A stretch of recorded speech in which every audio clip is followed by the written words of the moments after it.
full of guarantees, political contentiousness, and a capital baseball team that even divided politicians would agree is pretty special.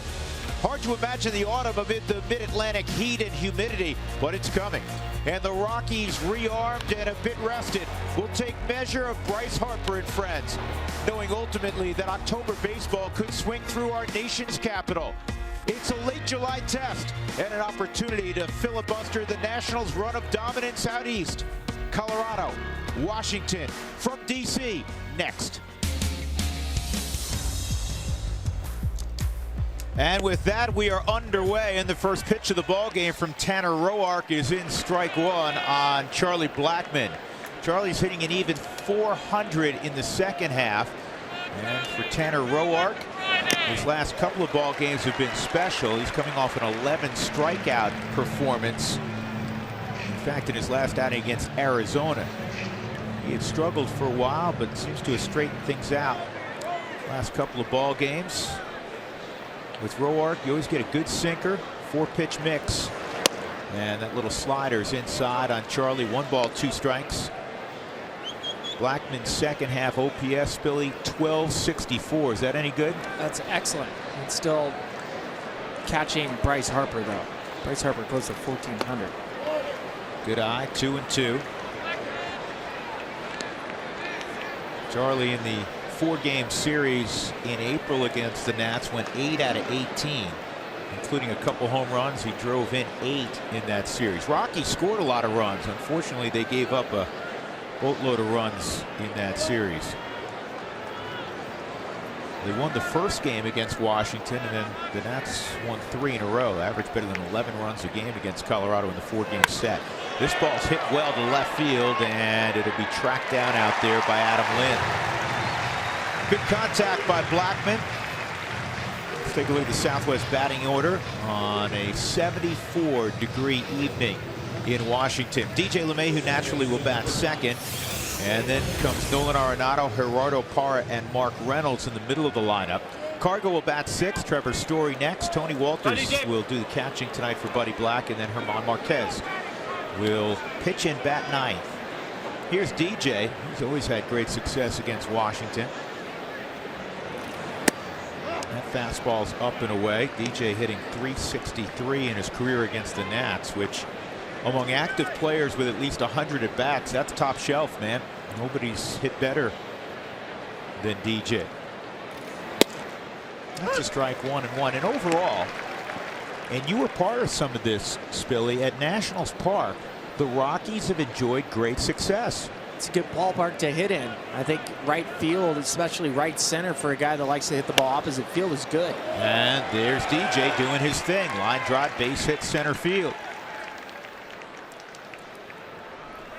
Let's take a little closer look at the 30-year-old's numbers. Tanner Roark, on 2 different occasions, has won 15 games. He just gets overshadowed by the Scherzers and the Strasburgs of the world. He's a pitcher that knows how to pitch, and you mentioned the 4-pitch mix that he has. The last start for him, 11 strikeouts against the Arizona Diamondbacks. I asked some of the people that are familiar with Tanner what has allowed him to be better. They said his 2-seam fastball that he likes to command, the hip shot that you can throw to lefties, is back for him. More importantly, he's into a breathing routine. We'll pay attention throughout the night. I know people are smiling right now. Breathing routine. He's trying to slow the game down. And at times, when you're watching a major leaguer, even if he's had success at this level, taking a deep breath and relaxing calms you down so you can allow yourself to pitch. I'm a big proponent of breathing, Billy. We all are. Yeah. Big advocate. 1 strike count on Nolan. That's off the plate, 1-1. Nolan, his last 21 ball games, to illustrate how hot he has been. He's at .391 over those 21 ball games, 8 home runs, and he's driven in 30 in 21 ball games. That's something. DJ conservative lead at first. And it's 2-1.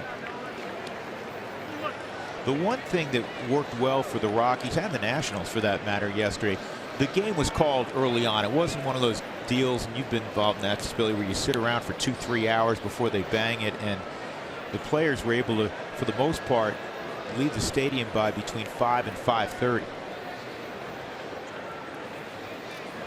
This ball is crushed but foul.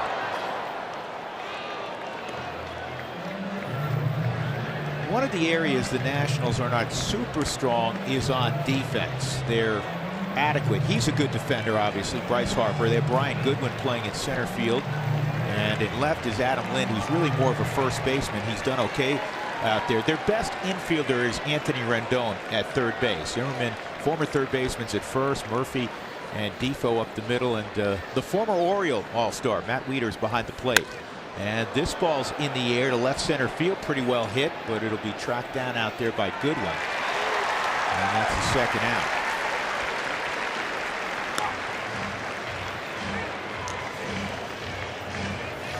I'll bring up Gerardo Parra.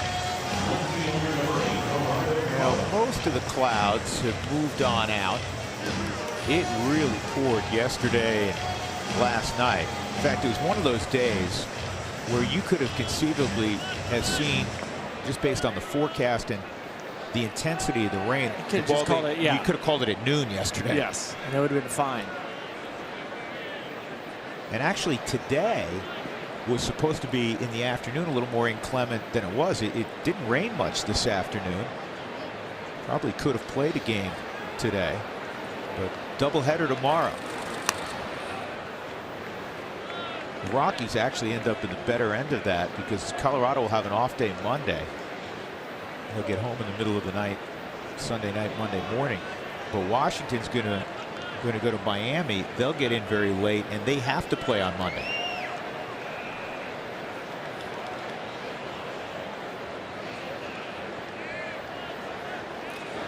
Outside on Gerardo, who leads all of baseball in batting average in the month of July, hitting .480.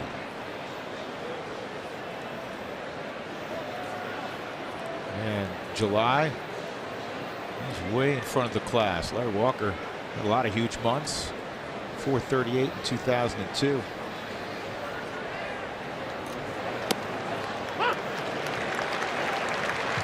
I always point out when there's a doubleheader the next day, because it's really hard to sweep a doubleheader, that tonight's game for the Rockies, win tonight.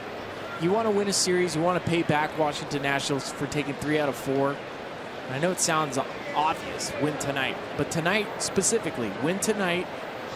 Give yourself the best opportunity to sweep a series, but expect to split a series on a doubleheader. That's typically the case. Well, I think it's even perhaps more important because the Rockies were rolling going into St. Louis. They had a 5-1 homestand. They had won their previous road game in New York against the Mets, so they'd won 6 out of 7. And then got swept in St. Louis. Get back in that victory column. That's inside on Gerardo. 2-1. Good look at the Subaru strike zone. Balls and strikes being called tonight by Marty Foster. Mike Winters is the crew chief. Mike's at first. Ryan Blackney's at second, and Mark Wegner at third.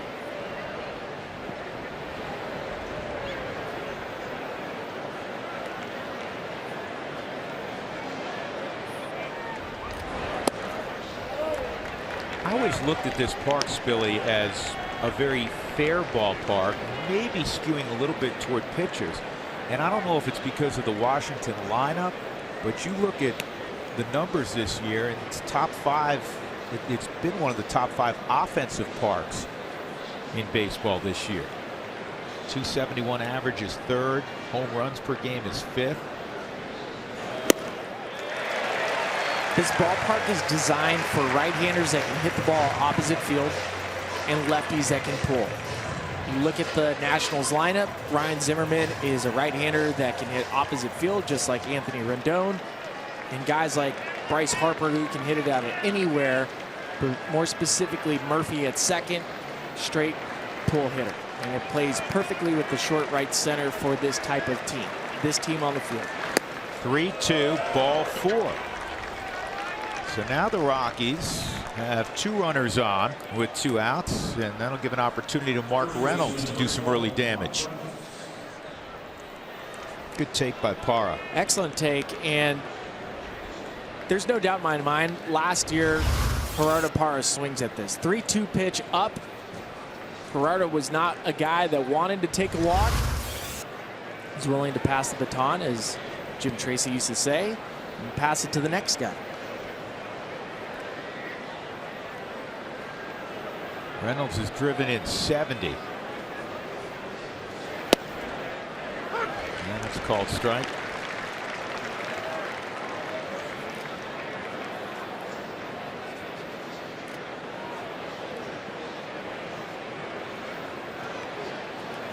This is as close to home as Mark gets to play. This is his original home. Chesapeake section of Virginia.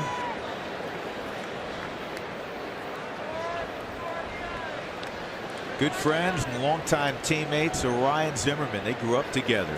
About the time they were 10, they were either playing with each other or against each other, and then, of course, played with each other at the University of Virginia in Charlottesville. 1-1, swung on and missed, 1-2. This is a situation where the Rockies have led baseball. .315 batting average with 2 outs with runners in scoring position. Mark Reynolds leading the charge.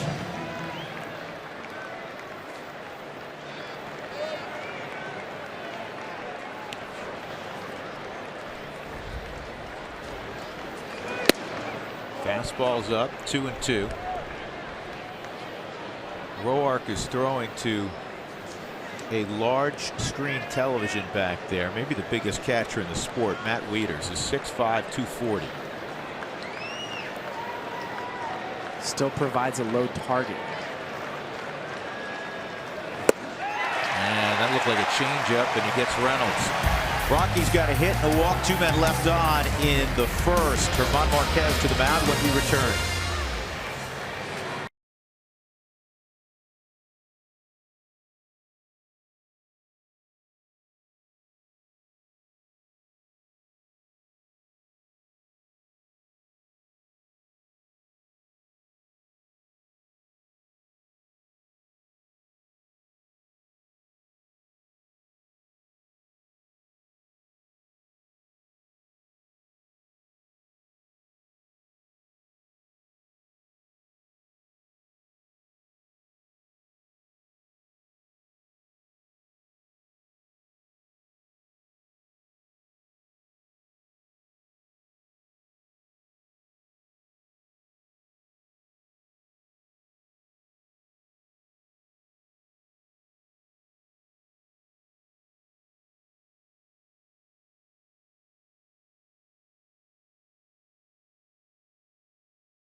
Washington, D.C. at Nationals Park on Saturday evening.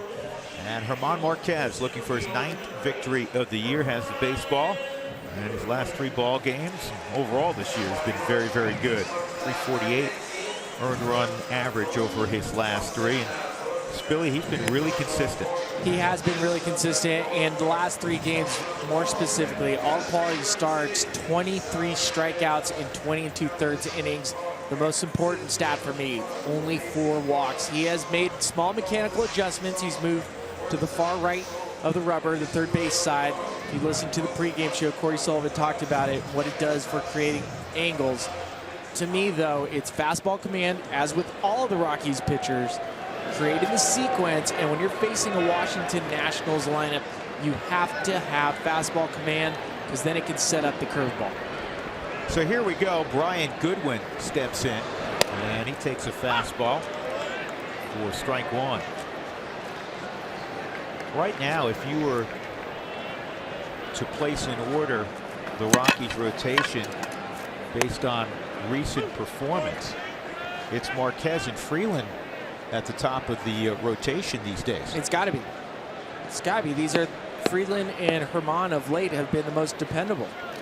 Curveball, he went on 3 pitches. There's that nasty curveball. So Herman, a great start. 3-pitch strikeout of Brian Goodwin. All right, let's take a look at the Southwest batting order for Dusty Baker's Nationals. They are on a 900-plus run pace this year, which is just something else. Wilmer Defoe will bat second. Then it's the big boys: Harper, Zimmerman, Murphy, Rendon. Adam Lynn batting 7th. Matt Wieters batting 8th, and Tanner Roark. Swung on a missed on a high fastball. Wilmer Defoe, he'll surprise you. He's well put together. He's got a little pop in his bat. He's playing shortstop on a nightly basis because of the injury to Trey Turner, who's been down a month with a broken wrist. This is already a good team, but maybe Wilmer Defoe is the lucky rabbit's foot. The team is 16-5 when he plays shortstop, and he's hitting .385 in this month of July. 5 pitches, 5 strikes for Marquez, and a 6th pitch. That one's fouled off.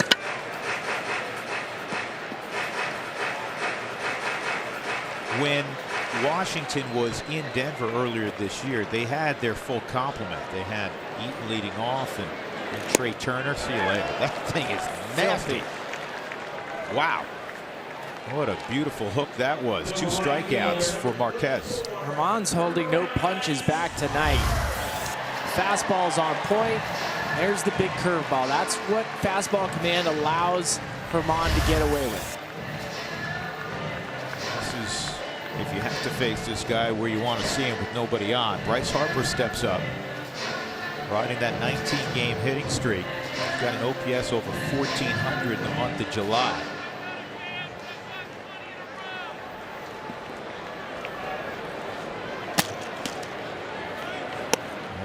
Takes a look at a pitch that looked pretty good on the inside corner. I guess it was in the Subaru strike zone, but not called a strike.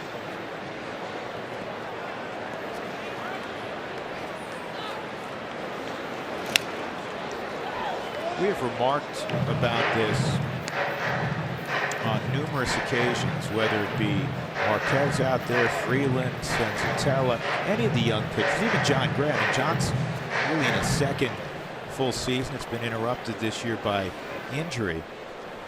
But this group, not afraid, not intimidated. That's a riding fastball away. And a 1-2 pitch coming up. That's a great fastball on the outside corner. And look at that thing. That thing wow. moved to 6-8 inches. That had a lot of run on it. Occasionally you'll see a ball run like that because it's scuffed. You'll either get a ball in the dirt and it comes back and there's a small cut on the baseball. Herman getting on the side of that. That is some unbelievable movement. We're going to go out there again, and on one hop, this is Story, and that is a terrific first inning for Marquez. He hit all the locations, a couple of strikeouts to boot.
popular around these parts? Hey, that would be one Ian Desmond, as he is back to where he is familiar with. Second most games ever in the history of the Nationals, and they did a really nice pregame celebration of Ian Desmond and his career here. Didn't come back last year when he was with Texas. Had this game, this series circled, he said, and his family is here with him. You see everybody gave him a standing ovation. Watch the pitch to Cargo, and that's off the plate. And it's great to have his family here too. He talked about it yesterday. Grayson, as we were walking up, he's like, "That's the door that we used to go in. We used to ride that elevator all the time. You know, this is how you get to the field." And he's looking at all the pictures and he's going, "I know you. Here's this guy. Here's that guy. Who's that? I don't know you. Some guy. Some guy." You know, if you know the tunnel I'm talking about, you know, there's tons of old players pictures up there. But yeah, Chelsea and Grayson were talking about how awesome it was, and then they ended the ride and stuff like that. We drove by the old house that we used to stay at last night, so it was pretty cool. Of course, then the bad thing, guys, is that he's on the DL. 4-pitch walk to Cargo.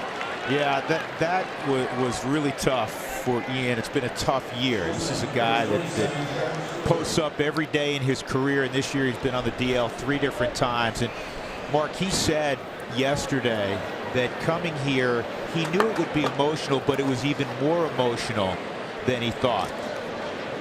Not only was he a terrific player here, 3-time Silver Slugger Award winner at shortstop, he was the leader of this club, a quiet, hard-nosed leader, and he did so much in the community. In fact, he's still attached to the community. He went by the academy here in inner city Washington. Exactly.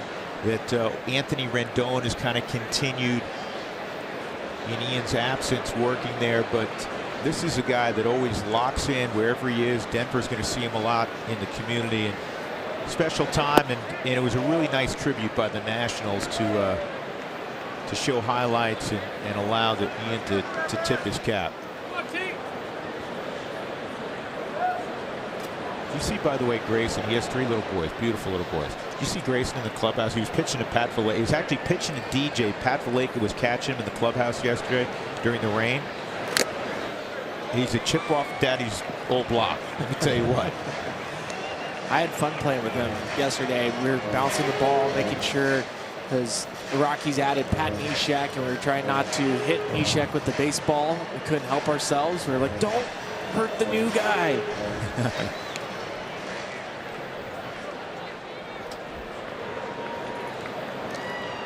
1-2 on Story. Cargo at first, the leadoff walk. This is the first time Trevor has played at Nationals Park. The Rockies came here in August last year. And of course, that was after Trevor had hurt his thumb.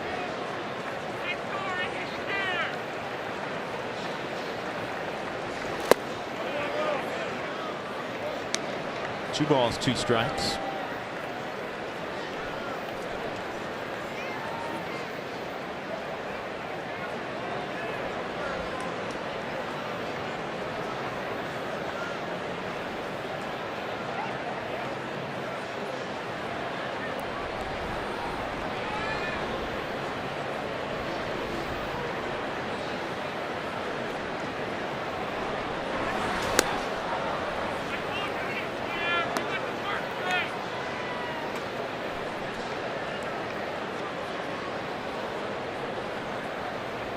Roark last year was 16-10 with a 2.83 ERA. ERA up 2 runs this year, 4.83.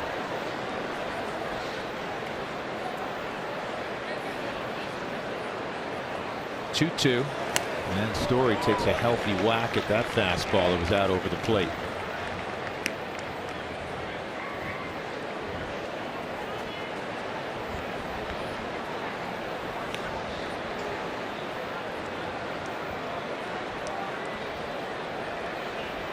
Story hitting .304 over his last 15 games with 3 home runs, and he's driven in 15.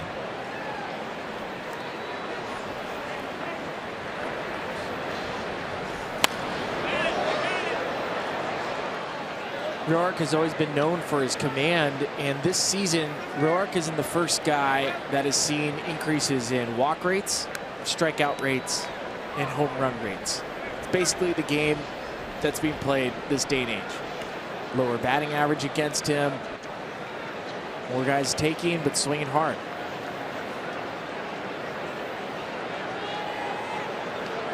He threw 210 innings last year.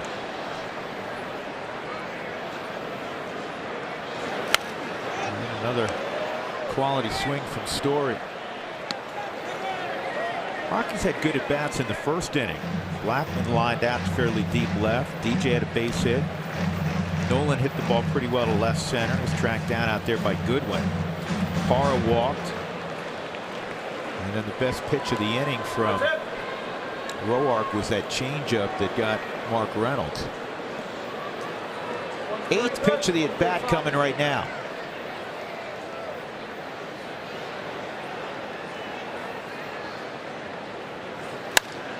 And this is in the air to center field and deep's got a chance to fly. See you later.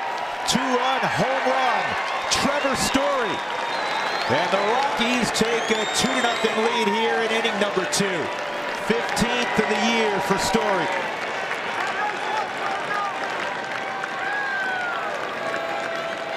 That's a quality at bat by Trevor Story. Trevor shortening up with 2 strikes, trusting his strength. His strength is hit the ball opposite field. It can be when he believes it. 9th pitch of the at bat, a slider. You can see the face right after he hit it. He knew he clipped it. I mentioned earlier, right center field is short here at Washington Park, Nationals Park. You got the high fence out there, but the ball travels well in that direction. That pitch is outside to Tony Walters. So the Rockies take an early lead for Marquez. That was a terrific at bat. Over the last 11 games for Trevor Story, we've seen him take a much better approach. He's hit the ball opposite field. He's shortened up his swing with 2 strikes. And he's been rewarded 4 home runs, 14 RBIs during that time frame. Well, we said it a while ago, and more importantly than us saying it, Buddy Black's on record on a couple of occasions saying, you know, for the Rockies to be the best version of the Rockies,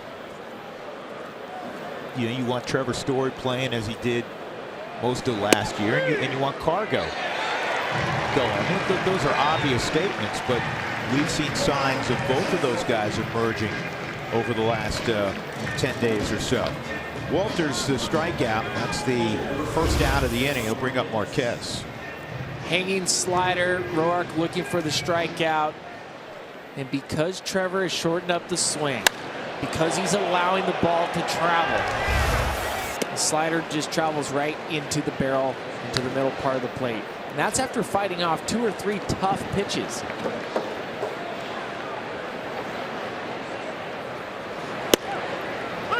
1-1 on Marquez. He's had his moments offensively this year. 214 average. Anything above 200 gets your attention with a pitcher. And 5 driven in as well.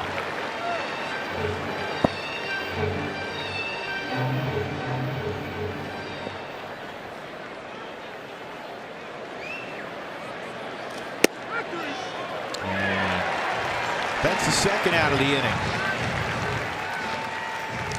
Charlie Blackmon coming up. Fans, if the Rockies score 7 runs or more, go to participating Colorado Taco Bell locations the next day. Do it between 4 and 6 to get your Rockies taco special. Liv Moss at Taco Bell. With Ryan Spilborghs and Mark Stout, I'm Drew Goodman on what has turned out to be a really nice night in Washington. The rain certainly has cooled things off. Pretty toasty warm on Thursday. Rockies got into town well after 3, and by the time most guys put their head on the pillow, yeah, it was 4:35 in the morning. I was just waking up. At 4:30 in the morning? Yeah, it's right when I wake up. Oh yeah, I know you usually go out, run 10 miles about 4:30. Yeah. Were you mistaking yourself for your wife? I wish I had her schedule. She was out at dark 30 running, right? 1-2 on Charlie. 2 outs, 2 runs in. Talked to several of the players on the off day. Many visited different monuments, different museums. Charlie checked out the Air and Space Museum.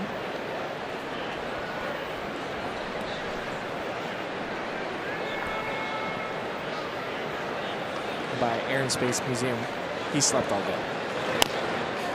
Actually, he intended to go out.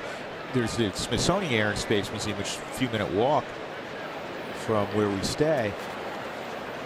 But a lot of guys went out to the a lot of guys on our crew, also the Air and Space Museum at Dulles, which is really cool.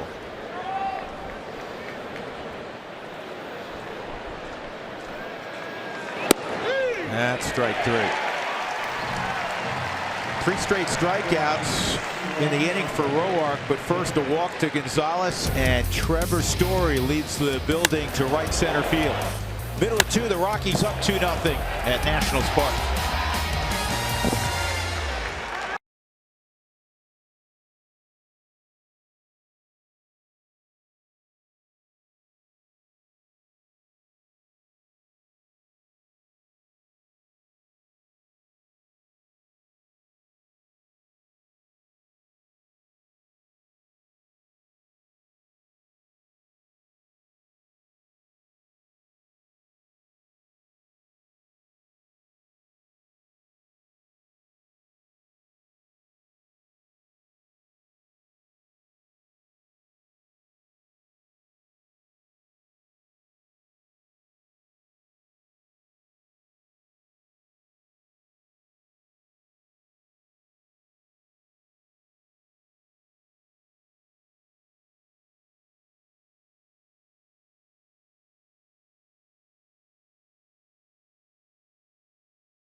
TNT Sportsnet is brought to you by the 2017 Toyota Tundra in your hometown Toyota stores. By the Wyoming Department of Tourism. Wyoming is full of adventure. It's time to find out if you are too. That's why. Visit travelwyoming.com. And by Southwest Airlines. Yes to low fares with nothing to hide. That's transparency. That's ball 1 on Ryan Zimmerman. In the first inning, 11 pitches, 10 strikes for Marquez. And if you recall, the one pitch that was not called a strike probably should have been. It was inside the Subaru strike zone. So Marquez filled up the zone in the first inning. He's got a 1-1 count coming up to Ryan Zimmerman, hitting .318 with 22 home runs. He has had an extraordinary year. This ball's well hit to right, and it is hooking foul. That's a long ways to hit a ball opposite field and foul. Second deck.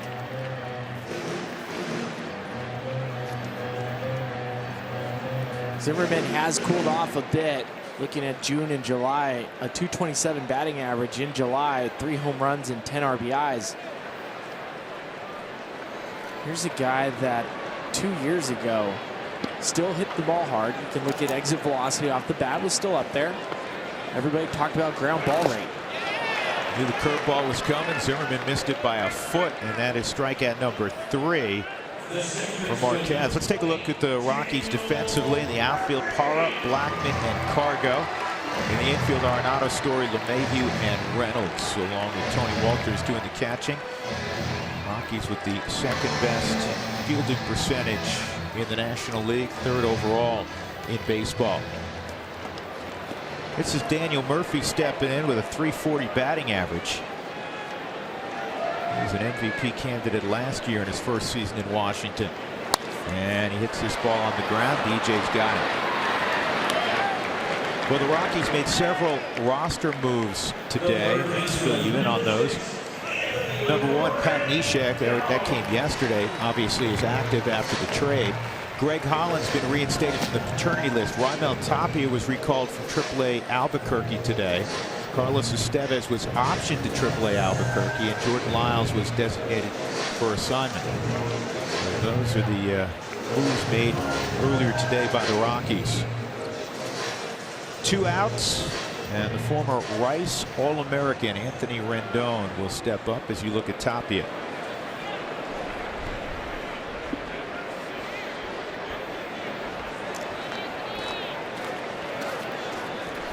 Fastball at the knees, good pitch. You can see the reaction of Tony Walters as soon as he received it, as he fired it back at 97. Something along the lines of that a baby, man. That's hitting the target. Tony always very encouraging, as is Ryan Hannigan, as they flash signs. You'll see a fist pump a number of times. Trying to be emphatic with his actions to push the pitcher to hit the spot and the location and where he sets up. Curveball hangs a little bit, but it's chopped foul. And it's 1-2. So let's send a wish and nice congratulations to the Holland family. Greg Holland's wife, Lacey, gave birth to beautiful Hunter Nicole Holland, born 19 inches and about 7.3 ounces. Congratulations. Big brother Nash. It's going to be an excellent, did I call it ounces? 19.5 ounces. No, 7.3 ounces. No, pounds. Plus a 0.3 of an ounce. Oh, my goodness. I tried my best to do something nice, and you guys are all here barking at me. We just want to make sure that you don't misidentify height, weight, and length. Try again. We'd just be a little alarmed if it was 19 ounces. That's all. Good job, Lacey. 1-2. And the fastball's fouled off by Rendon at 99. Guess the extra off day's working well with Marquez, huh? Looking good. Got him set up for another hook. 2 outs, nobody on. Here's the 2-2 to Rendon. And that's in the air to Charlie. It's shallow center field. He'll make the running catch. And it's another 1-2-3 inning for Marquez. And been economical pitch-wise as well.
Story 2-run home run in the second inning, his 15th of the year. He's got 49 ribbies now. And in the third, the Rockies will have LeMahieu, Arenado, and Parra against Tanner Roark, who's already thrown 50 pitches in 2 innings. By contrast, German Marquez has thrown only 22, 11 in each frame. DJ had a base hit to center field in the first.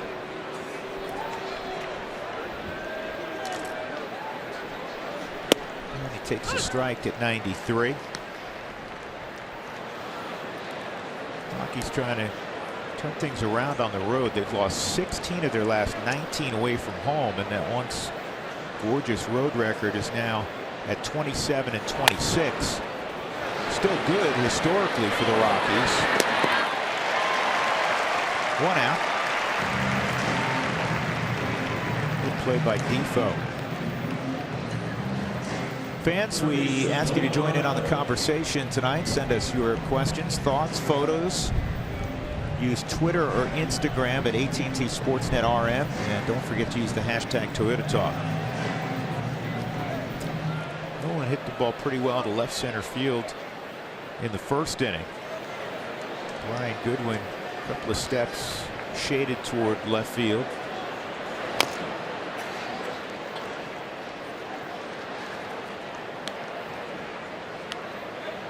Nolan 40 career at bats coming in at Nationals Park. 15 hits, including 4 home runs.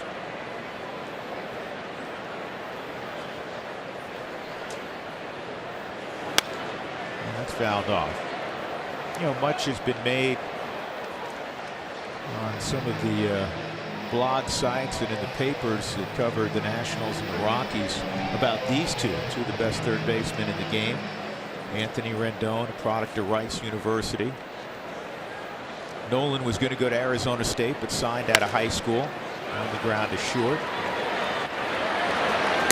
And they know each other pretty well, as it goes back to their high school days. They played on an all-star team out of East Cobb in Georgia, in the Atlanta area, which is an historic and well thought of amateur facility. They were on the same team, and they alternated at third, and the other guy DH'd. And that was obviously quite some all-star team, and they developed a fast friendship. They have great mutual respect, and both are terrific players. Here's Parra with 2 outs. 5 in a row set down by Roark after the home run by Story. The conversation between the two, Rendon and Arenado, come down to advanced analytics. When people look at WAR and all these different values, Rendon will always favor higher than Arenado because he walks more.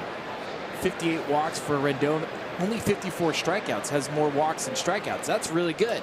Very good. Nolan only has 29 walks. And all the different websites you choose, and this is always the argument, there's too many numbers to look at. It's hard to disprove that Nolan's not the best third baseman when you watch him on a day-in, day-out basis. All the modern analytics really appreciate walks. We'll leave it at that. 2-0.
He's thrown 22 pitches, 18 for strikes. I want to show you some numbers on Germán. We go back to April the 25th. It's just over 3 months ago. It seems like an eternity. You remember that first start against the Nationals on a Tuesday night? 4 innings, 8 earned runs. The Nats hit .429 against him. Let's see what he's done since that. 15 starts, an 8-3 mark, 3.56 ERA. Opponent's batting average against .255. It's gone down those first 2 innings. He has been something else since that first start. And maybe the most important thing on that graphic, Mark, in those 15 starts since, the Rockies have won 10 of the ball games. 2-0 on Adam Lynn. First 2-0 count of the night. And then that fastball right there, 2-1.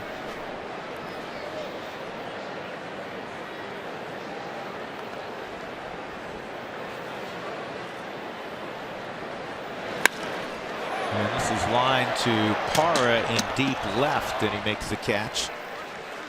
Good adjustment by Gerardo on that baseball. Off the bat, I think he thought it was in front of him. This is why it's so important for outfielders. Your first drop step, take a second and read the baseball. Took a step in, read the baseball, and was able to make the adjustment to go back, avoiding a misread in left field. He tracks the ball very, very well. Has a history of that. He's telling his guys in the bullpen, I got it, relax. Matt Wieters, switch hitting, big catcher, swings and misses. This year in Washington, after a number of years in Baltimore, back in 2007, he was the 5th pick overall in the draft out of Georgia Tech.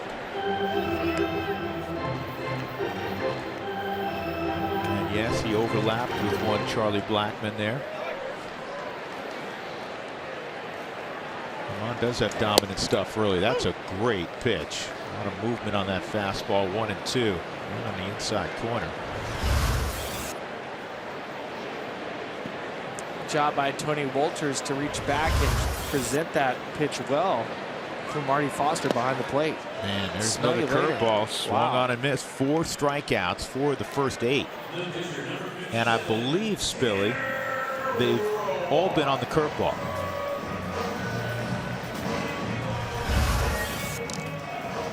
This is something that Germán has been working on, getting on the third base side of the rubber and spiking that curveball down. It's a great reaction from a hitter. Yeah, Wieters like, ooh. Roark takes ball 1.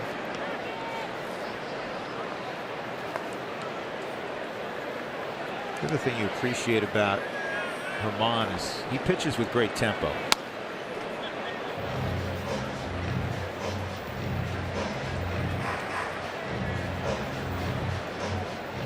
He doesn't wander around the dirt. He's right back on the rubber.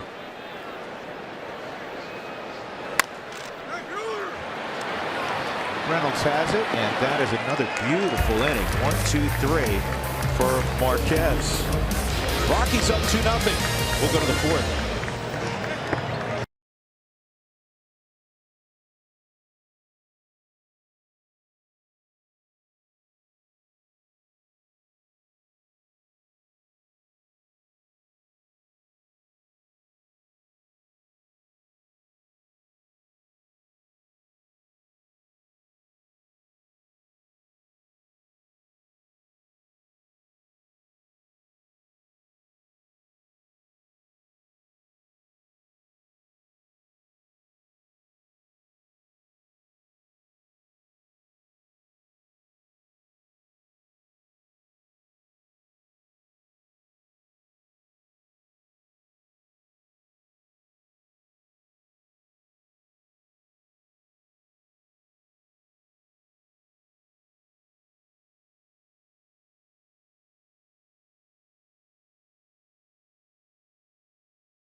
Subaru by Jack in the Box. Come try the new sweet or spicy barbecue bacon cheeseburger and chicken sandwich for a limited time only. And by Wells Fargo. Wells Fargo customers get your 2-for-1 Rockies club level tickets by visiting wellsfargo.com/Rockies. These are some of the images from the Smithsonian's Air and Space Museum located in Northern Virginia at Dulles Airport. It's 2 hangars displaying thousands of artifacts, including the Space Shuttle Discovery, which you're looking at there, which include 39 missions, the most of any in the shuttle fleet.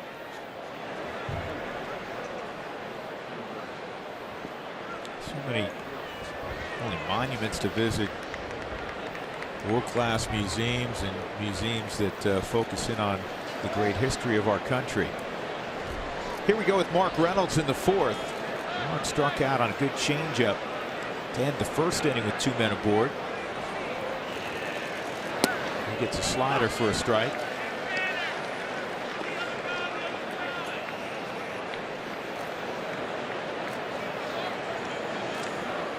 .70 RBIs, tied for 11th in the National League for Mark. Outside 1-1.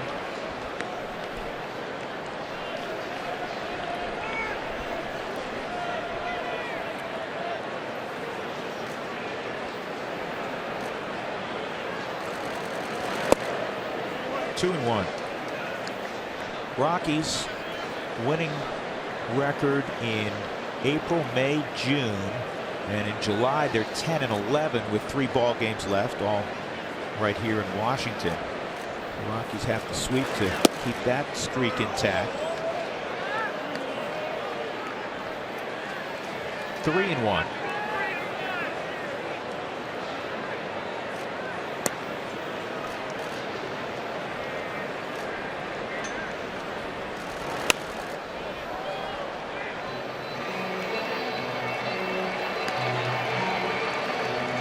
Roark's a product of the University of Illinois.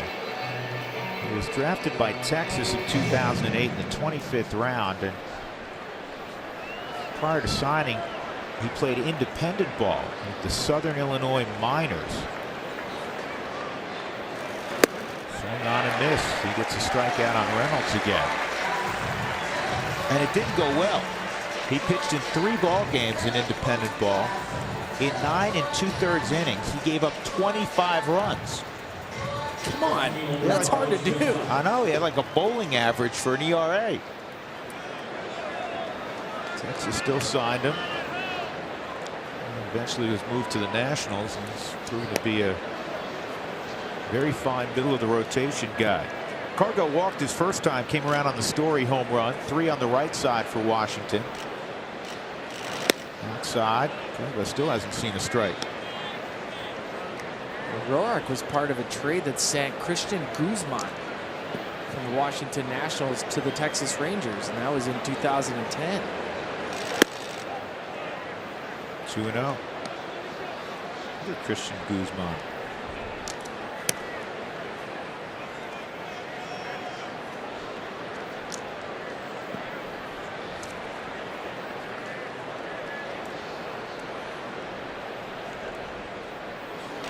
Cargo strokes this ball up the middle, base hit, and he's got an 8-game hitting streak now. And Spilly, as I turn to you, I know you're going to love that swing, because he did one of the things he's been working on and one of the things that you've said he needs to do. Hit the ball hard up the middle, opposite field. For Cargo to get back to where he's at, and most of the pitches he's been able to handle are pitches away from him. Eventually he'll get back to where he can keep his hands in tight and still drive the ball opposite field. And then when he gets a pitch inside, because your hands are in nice and tight, he'll be able to pull the baseball. I'll save some of the stats that I have on Cargo for later on in tonight, into the evening. So with 1 out, Cargo's at first, and here's the home run hitter Story. It was on the 9th pitch of his at bat in the 2nd inning. He hit a bomb over the wall in extreme right center field. It's 15th of the year. 2-0 Colorado. Here's what it looked like.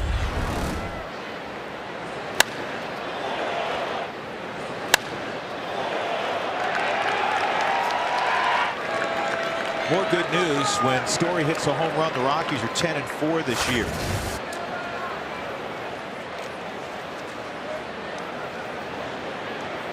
Might go Tommy Topper, and the Rockies are 44-13 when they score first. That's fouled off. I'm good with that.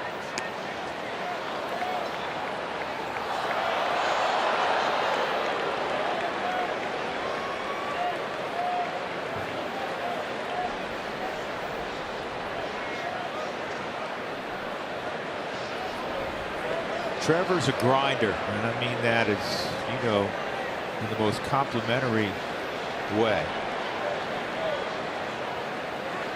He's a worker, he's a baseball rat.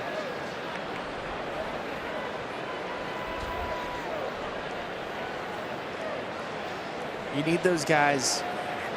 The game's easy when you're getting all the results. When you're striking out, when you're making an error, you have to have that type of personality where you still love the game. Good swing there. Story sees Roark pretty well, apparently.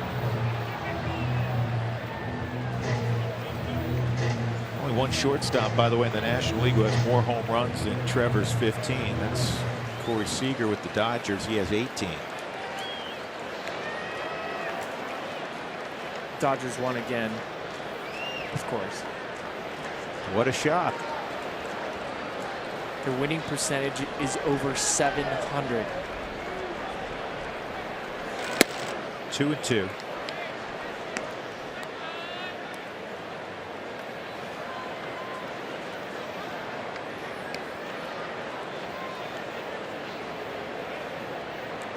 I always believe, and I know you do as well, you control in life the controllables. It certainly applies in sports. You can't control what the other team does. Rockies just want to consistently play good baseball and see where they fall at the end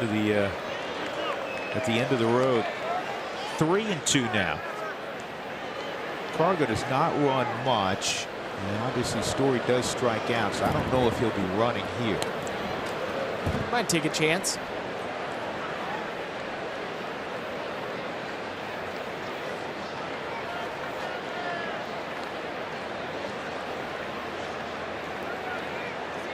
He does take off, swung on and missed. Wieder's throw to second's not going to get him. So Cargo gets the stolen base on the strikeout of Story. So he's in scoring position with 2 outs for Walters if they elect to pitch to him. Cargo gets a good jump, looks back to see if Trevor hits the ball in play, and an errant throw up the second base side forces Daniel Murphy to leave his feet to try to make a tag. Cargo trying to make himself as small as possible.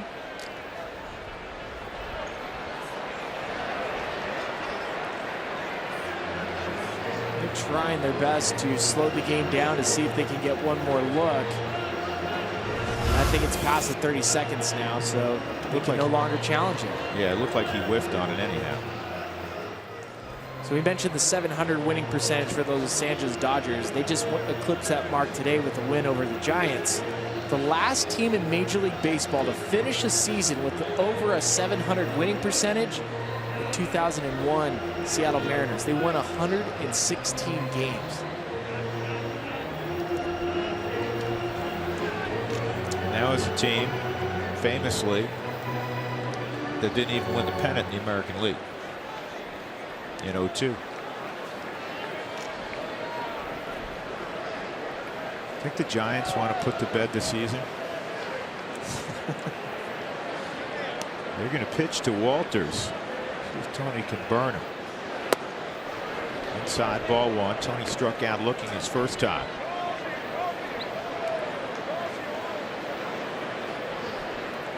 Outfield shortens up a little bit with Walters. Typically, he's not going to hit it over your head.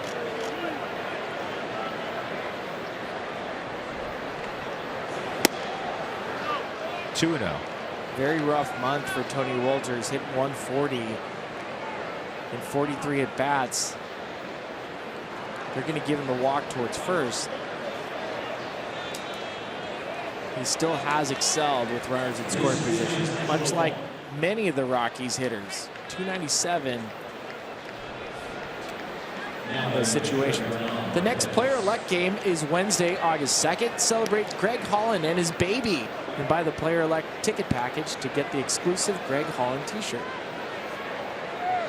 She was born 19 inches, 7 pounds, 3 ounces. Very, very nice. Hunter Nicole Holland.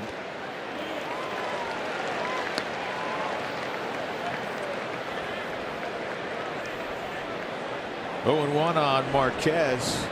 Marquez has thrown out some big hits this year.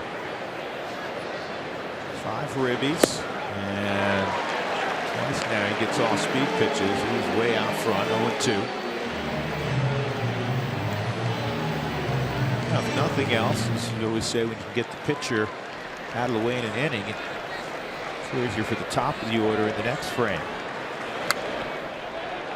Did a pretty good job contacting a pitch that was high and away at 92. Rockies up 2-0.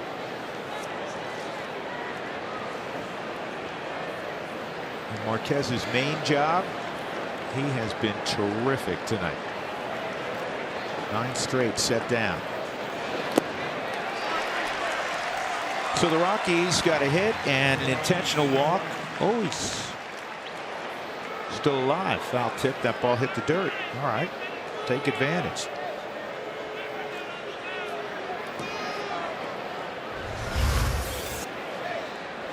Big slow curveball. I don't know. I don't think Marquez thought he hit that. He may get 4 strikes here. That's all right. Another pitch.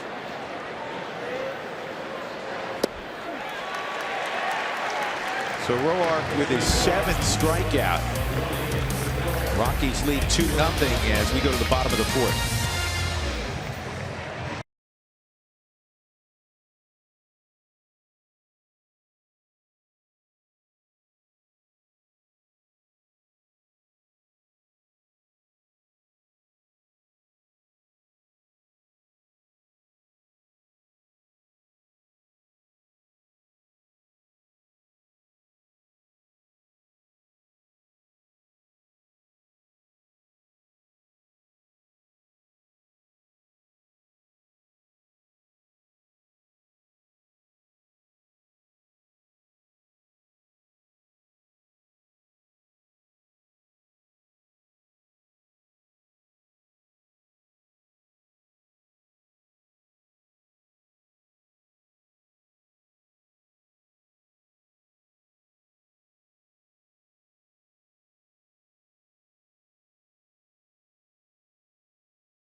Well, Thursday went pretty well for the Washington Nationals. They hit back-to-back home runs, and then Bryce Harper came up, and they made it back-to-back-to-back, and then Zimmerman came up. He went deep, back-to-back-to-back-to-back. After a flyout, Rendon went deep. 5 home runs over 6 batters. Only the 6th time that's ever happened in a Major League Baseball game. The Coors Light Cold Hard Facts brought to you by Clean Crisp Coors Light. They tied a Major League record by hitting 4 consecutive home runs. That's only happened 8 times. And then 5 home runs in 1 inning, as I said, only 6 times. The players who did it back in 2010, the last time, Adam LaRoche, Miguel Montero, Mark Reynolds, and Stephen Drew with the D-backs. That's something else. In fact, this is how many home runs they hit in a row, Billy. Ryan Zimmerman, as you see Brian Goodwin at the plate, and he takes a slider down and ball 1. Zimmerman looked at Brian Goodwin after he had hit a home run, and he said, "Goody." He goes, "Is that 4 in a row?" And Goodwin said, "Yeah." Zimmerman had lost track. How many home runs have we hit in a row? What is this, wiffle ball? I think you're only allowed to hit 4 in an inning, right? Or 5 in an inning, then they just turn it over. Like in softball, you've hit your quota. Yeah, you hit Nobody the else quota. can get a home run. If you hit it over the fence, it's an out. That would stink. They hit 8 in the game on Thursday. And you know the wild thing? The previous 5 home games, the Nationals had hit 1 home run. They hit 8 on Thursday.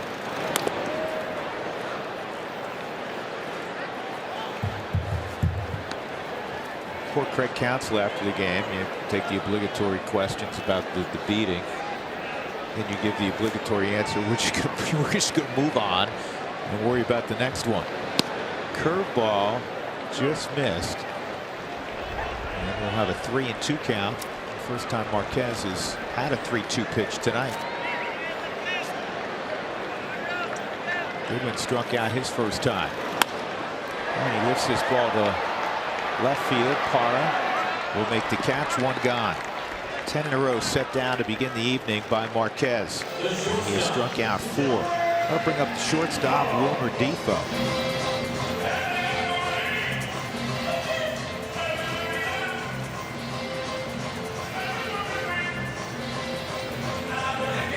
Defoe's a switch hitter down in Arizona a few days back from the right side.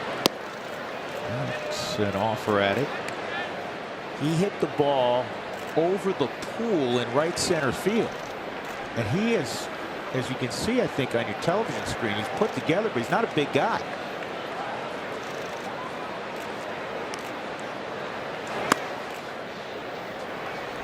.96 misses up and away. 1 ball, 1 strike.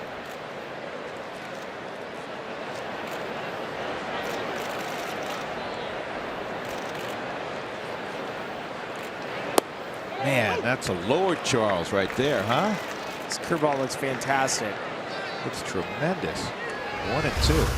You see how Herman is carrying himself on the mound. And that is filthy.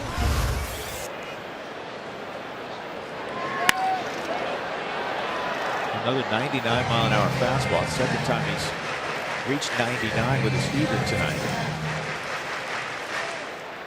Rockies insisted when they made the trade.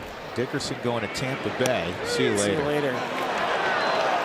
They insisted that in addition to Jake McGee, they wanted Herman Marquez. And as good as Dickerson has been, and good for him in a Tampa uniform, McGee this year having an outstanding year now that he's healthy in a Rockies uniform, and Marquez, what a nice present he has and a beautiful future. 5th strikeout on the night for Herman. You can see it's a backdoor curveball. Difo said, "Come on, man, that can't be a strike. It's not fair." 5 strikeouts for Herman, all with the curveball. He's thrown 11 pitches in every inning. Bryce Harper hit a ground ball to short his first time, and he swings and misses at a fastball at 97.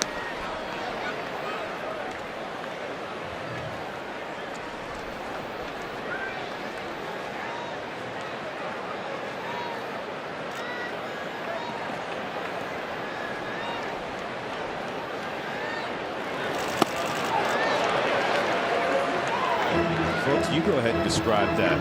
You're watching like we are. The thing's dropping 2.5 feet.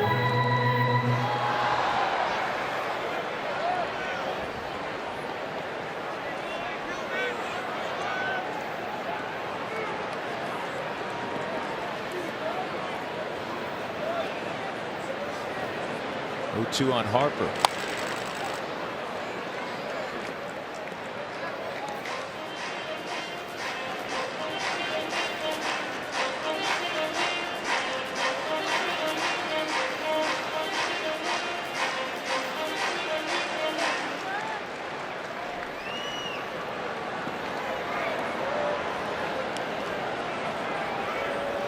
Another 0-2, and he strikes him out at 99.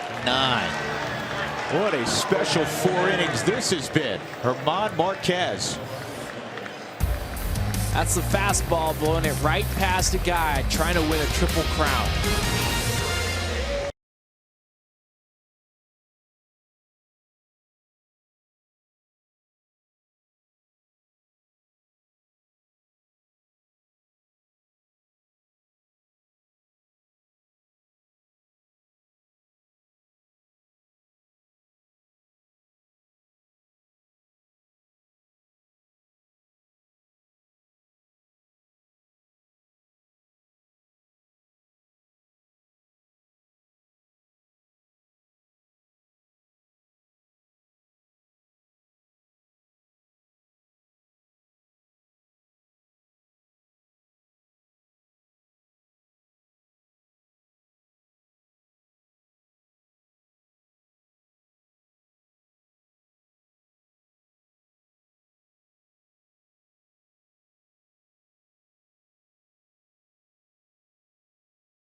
Our CenturyLink high-speed challenge question of the evening. Go to AT&T Sportsnet RM on Twitter to cast your vote. We'll show you the results during our Twitter postgame show. Beautiful night in Washington, man. It's turned into a special evening. Which difference maker will most likely be traded by Monday's our question. Justin Verlander, the Tiger, Yu Darvish in Texas, Zach Britton down the road in Baltimore, Sonny Gray of Oakland. Which guy do you think is most likely to be moved? You. Me? Yeah. Not going anywhere. No, not you, Darvish. Oh, you. you Darvish. I'm going to say Sonny Gray. 1-0 to Charlie, and Charlie has the bat shattered. And an easy play by Rendon. 1 out in the 5th.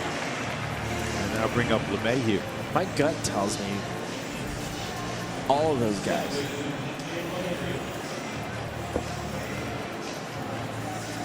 Gotta think about that.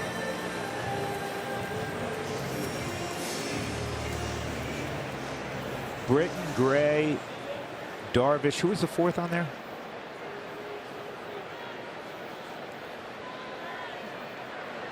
Verlander was the 4th.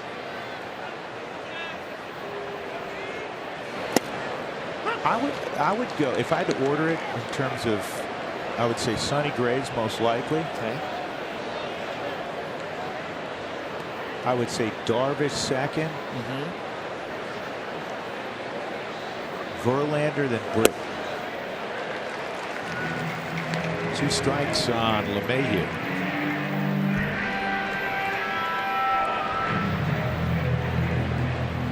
– 4 p.m. Eastern, July 31st.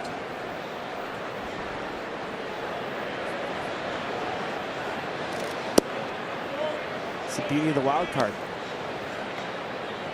Wild card the 2 wild card teams for a 1-game play-in has everybody on the bubble.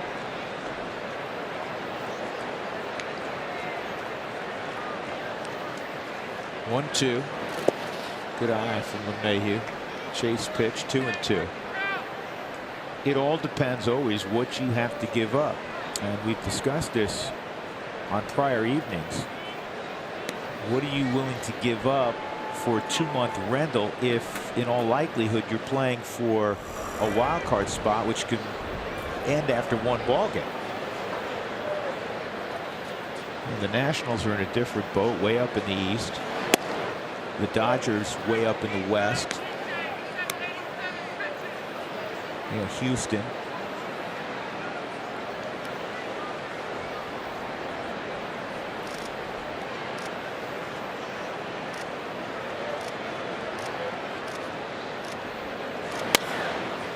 That's fouled off. It was an interesting conversation we had with your son the other day about how important it was for the Rockies to win the wild card based on how good they have been at home. And most teams don't want to go to Colorado for a one-game play.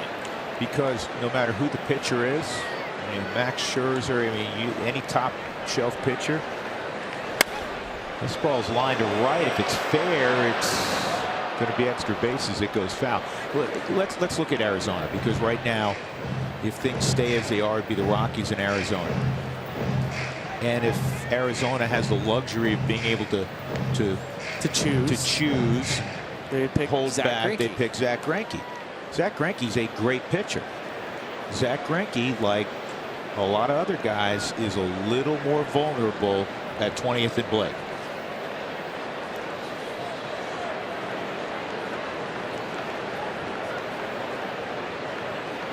Another 3-2 and another foul ball.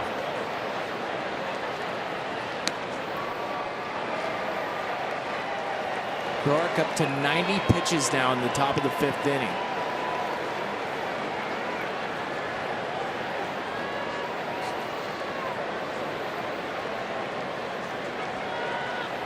He's actually been very effective since giving up the home run. He walks LeMahieu here. Good at bat for DJ.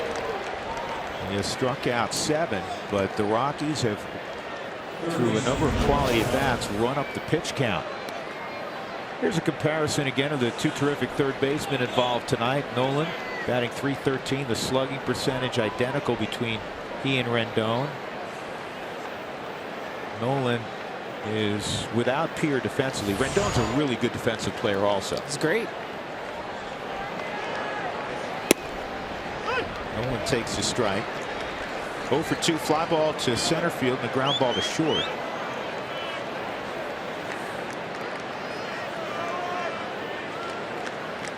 Four walks, 1 intentional by Roark.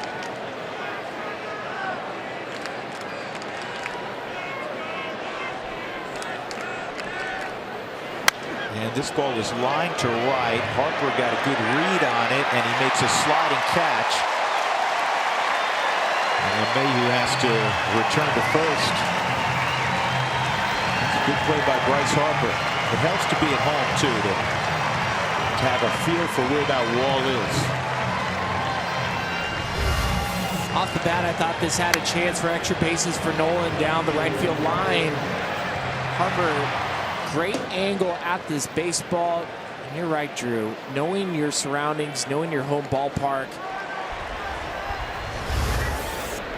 he had a good feel for where the wall was so he can slide, not put himself in harm's way. He's not a one-dimensional guy. He's not just a great offensive player. He's a really good defensive player also. Parra with 2 outs, a walk and a ground ball to second.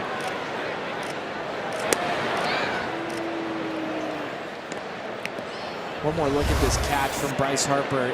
Notice how close he is to the wall. Well, he never even contacted. He got his feet out there, Spilly, but the first angle we had, we couldn't see him. I thought for sure he had the spikes up against the padding. He did not. Remember, Bryce has played center field also. He could still be a center fielder if he wanted to right now.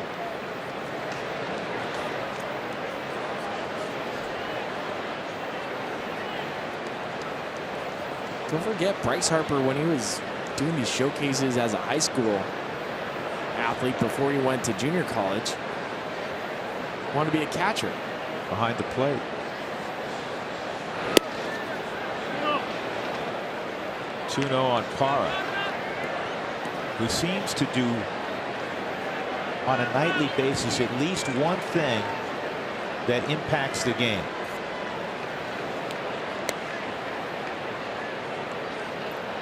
With a 2-run double Wednesday to give the Rockies a 4-2 lead. Unfortunately, Colorado couldn't hold it. Lost 10-5 Wednesday in St. Louis.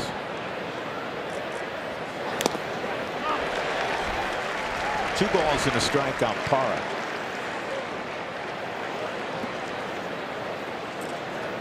Roark has averaged 102.6 pitches per game. That's 6th most in the National League.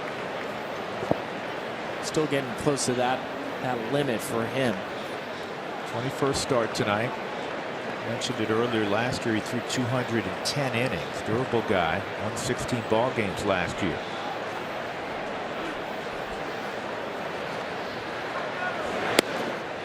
Three and one. Overshadowed, and understandably so, when you have a rotation that includes Max Scherzer and Steven Strasburg, not to mention Gio Gonzalez.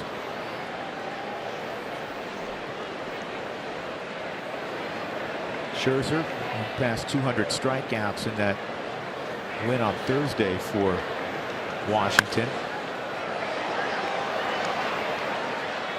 Sixth year with at least 200 strikeouts for Scherzer. All right, National League pitchers, Billy. If you have one game to win, Scherzer or Kershaw? Who you got? I have Clayton Kershaw. But Scherzer's made a case for himself. 33-year-old's not a bad option. Not going to go wrong in that equation either way. 3-2, DJ's off, and Parr lines this ball hard to left field, and it is over the head of Lynn. And here comes DJ with the third run. Coming through with 2 outs, Gerardo Parra. We told you some way he would impact the game. And it's 3-0 Colorado. This could not have worked out any better for the Rockies. DJ moving on the pitch. I don't think he scores if he's standing on first base, if it's not that running count. 3-2. Gerardo Parra taking a fastball up and away from him and slices it opposite field. Again, Adam Lynn has been playing first base. This is not the normal left fielder. And with DJ on the move, this play is easy for DJ to score standing up.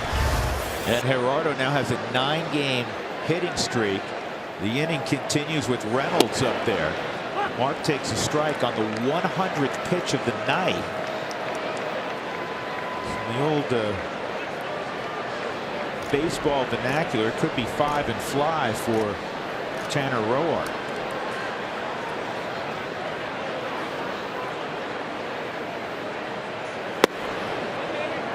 One on Mark. A couple strikeouts tonight.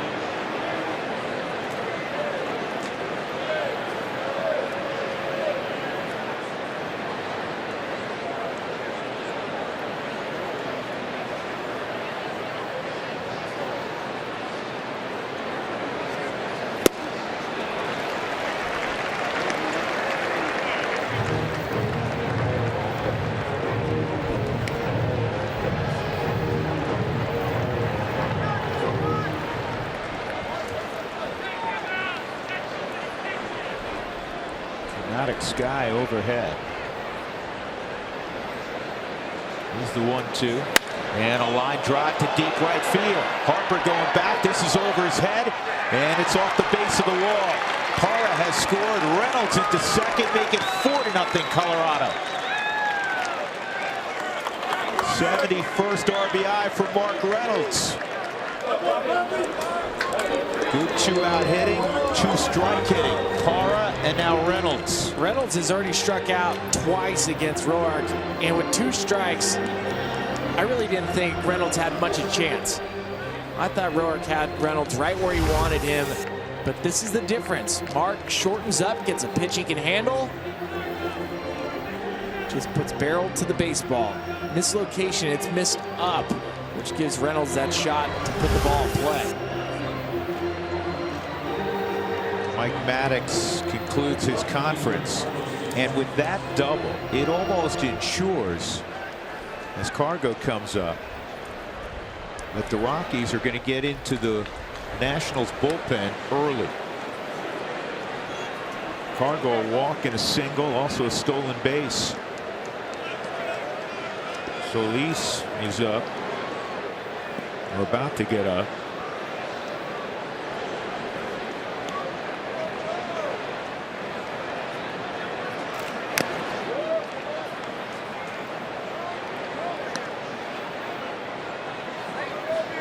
Shift is on. Defoe's on the right side.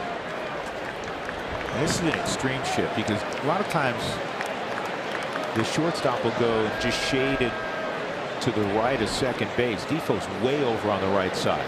Ton of room up the middle where Cargo got his last hit. Taken off for third, and Reynolds will take it easily. And now Rendon will slide over. That's a no-brainer because Rendon had a long run to get to the bag, and it was one look and go from Roark. Well, now Reynolds can get off third base as far as he wants. 2-1. It's funny because Mark literally had a 45-foot lead. Puts pressure on Wieters to make sure he throws the ball back with some authority. Cargo fouls this one off. It's interesting. You can't lollipop it back. No, you can't. Well, and it goes a little bit back and forth where if Reynolds doesn't steal third, Rendon is forced to play more in that third base hole. Rendon wants to get to where he's playing in shortstop. That's where they had him shaded with nobody on. And here's our stat that we have for you on Cargo. We didn't want to drop it. Maybe we'll get the reverse jinx to happen. His last road RBI happened May the 24th. That's hard to believe. It's hard to believe. Unless you've been like Cargo and you've lived through it. But again, he's been swinging the bat better. Base hit in the fourth inning. And now it's an 8-game hitting streak going.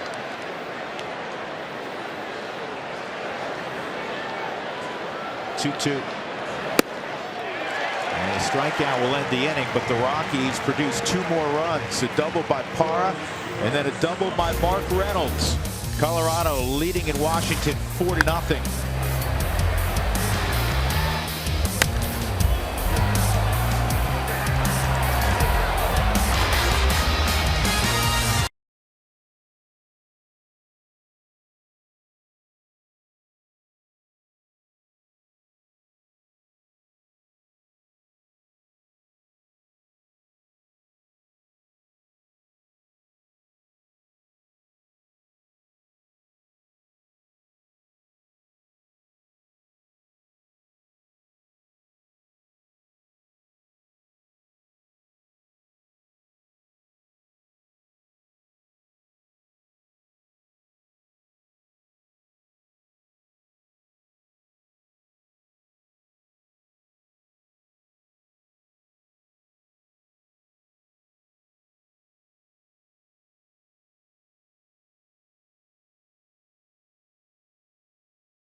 SportsNet is brought to you by Southwest Airlines. Yes to low fares with nothing to hide. That's transparency. Curveball to begin the inning from Marquez, and Ryan Zimmerman takes it for strike one. 12 in a row set down to begin the ball game by Herman. Got Zimmerman on a curveball his first time up. 6 strikeouts for Marquez. Another curveball, and this one's grounded foul past the third base coach, Bobby Henley. Broke his bat. Ryan Zimmerman needs a new bat. Bobby's a strong guy, and he needed to be. A couple days ago, Bryce Harper was upset. The home plate umpire, Will Little, got thrown out of the game, and he got nose to nose with him, and Bob had to put him in a bear hug to pull him away. It's the 10th time in his career he's been ejected. This is chopped slowly toward Story. He's got it. That's a great play by Trevor, who's been watching Nolan's bare hand. Zimmerman fooled on the pitch. Caught this baseball out in front. He's running well, but this is the only play that Trevor really has. If he goes to the glove, I don't think he has enough time to make the transfer. He has to go bare hand. That is a fantastic play, running full speed, bare hand off the back leg, making that throw. He's a marvelous athlete, isn't he? There's a first pitch strike on Daniel Murphy. He hit a ground ball to DJ his first time. Infield swung around for Murphy to pull. Outfield in a similar spot. Is that a ball? It was called a ball, 1-1. Pretty good. Maybe at the bottom of the Subaru strike zone. And that curveball is as good as we have seen it. And we've seen him at times have a dirty curveball like that. F.P. Santangelo, colleague on the Nationals broadcast over with Bobby Carpenter, he came by between innings. He said, wow. We played it all nonchalant. Oh yeah, we see that all the time. Yeah, it's not a big deal.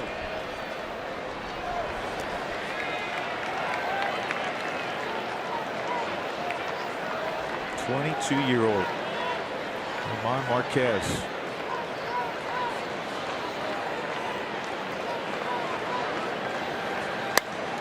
That one's left up. It's hit a long way, turning foul, and it is a foul ball. Two of the longest foul balls we've seen, other than Cargo's in the third deck. This is third deck foul ball territory for Daniel Murphy. You hit one up in fair territory in the third deck. You can't tell now because they're butts in seats, but there's about 5 chairs up there that are red chairs where everything else is blue, where home runs have been hit.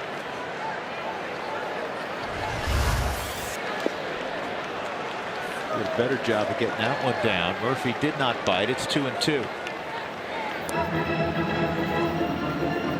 Goes with that running fastball that he's thrown to Harper a couple of times with success on the outside portion of the plate.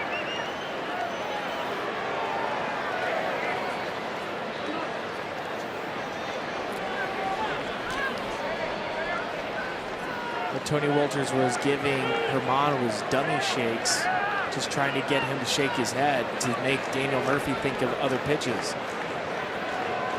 Still doing it. Go away fastball, and that was the pitch. And at 99 again, another strikeout. That's 7 strikeouts. You talk about dominant. This is why being able to command your fastball is so important. It's opened up both sides of the plate. It's not just the stuff. It has been, as you suggest, the command. I mean, he has hit the glove virtually every time tonight. And now you see the difference when you have the ability to have a 3-pitch sequence. There's Rendon. 59th pitch is right there, strike one. An easy 97.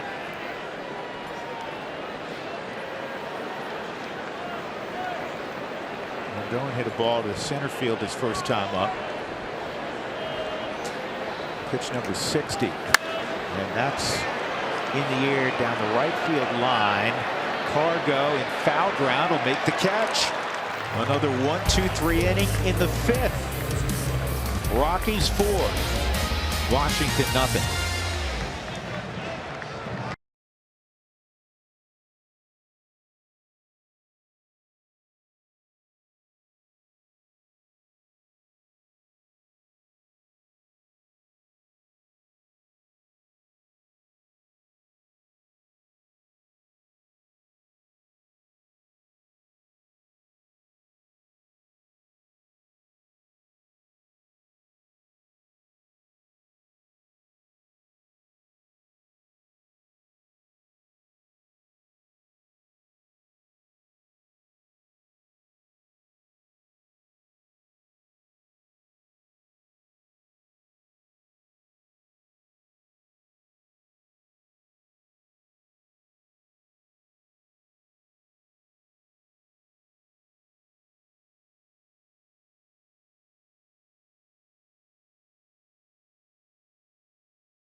Progress, and you mentioned Jenny Yency Almonte, who had a very fine debut at AAA. That's a name for Rockies fans to remember. He's got outstanding stuff.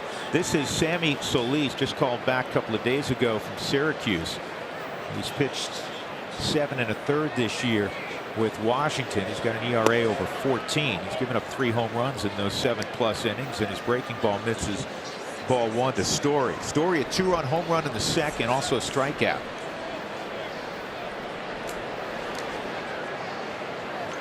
How about this, Billy? The Nationals bullpen for Dusty Baker. It's incredible, right? 5 lefties. I don't know if I've seen on occasion, I think recently we saw a team with 4 lefties. 5 lefties, only 3 righties. Of course, their new closer's left-handed. Sean Doolittle, they just got from Oakland. Came with Ryan Madsen. 29th in ERA for relief pitchers. 2-1. Nationals have a 5.14 ERA. This is the time of year of intense rumors. Some say Mike Rizzo's not done trying to add to that bullpen. Rizzo, the general manager of the Nationals.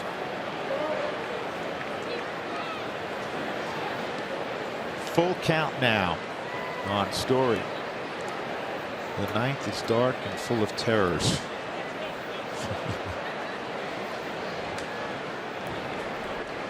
Is that really what you want up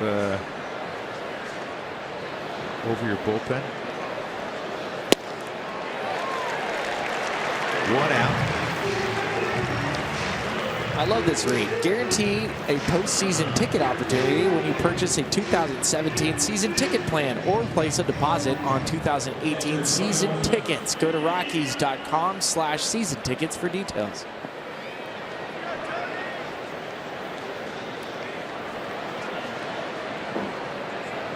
Tony, a strikeout and intentional walk. Tanner Roark gone after 5 innings. He allowed 4 runs. All of them earned 5 hits. He walked 4. One of the walks intentionally. That was to Tony. 8 strikeouts.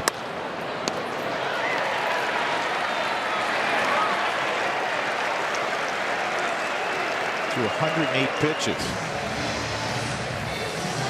Marquez has struck out twice. That's okay. His main gig's going well.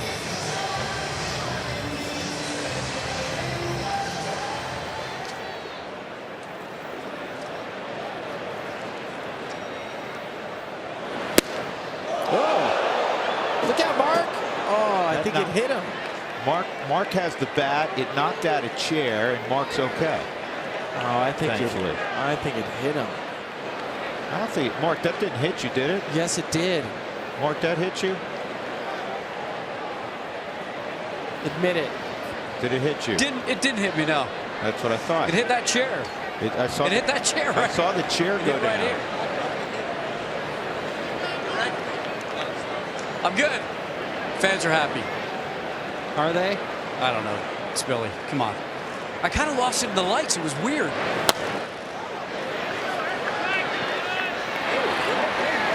So a 1-2-3 inning. Mark's okay.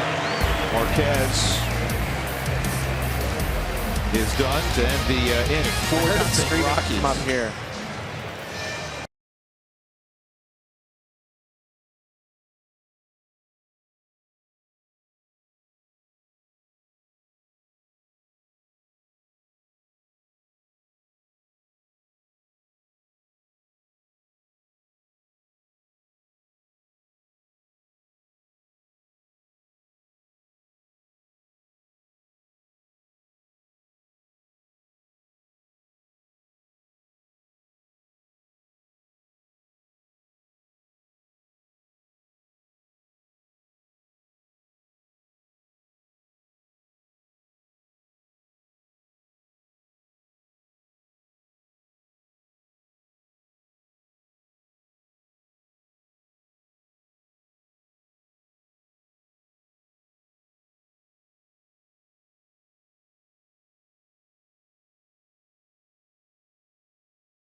Baseball break brought to you by T-Mobile. Some news from around the game. Robbie Ray was hit in the head by a line drive last night. And fortunately, the CT scan was good. And he's undergoing and being evaluated for concussion. Troy Tulowitzki, unfortunately for Troy, he sprained his ankle last night for the 9th time now in his career. He'll hit the disabled list. AJ Ramos, if you missed it, was traded from Miami to the Mets. And Jeremy Hellickson went to the Orioles from Philadelphia. And speaking of Philadelphia and moving veteran players, the Rockies welcomed Pat Neshek to the clubhouse yesterday. And today the Nationals welcomed Howie Kendrick to their clubhouse. That's picked up the veteran second baseman, third baseman, outfielder. Here's Pat. Marvelous year with Philadelphia. He's had a terrific career as a setup man. Curveballs low to Adam Lind, leading off in the 6th inning. Lind lined out to left his first time up. Off the plate, 2-0. Here's Howie Kendrick. That's a good pickup for your bench if you're Washington. And for the first time tonight, a 3-0 count. That pitch and the first pitch, both could have, should have been called strikes. No reaction from Marquez. Here's the 3-0, and that's there.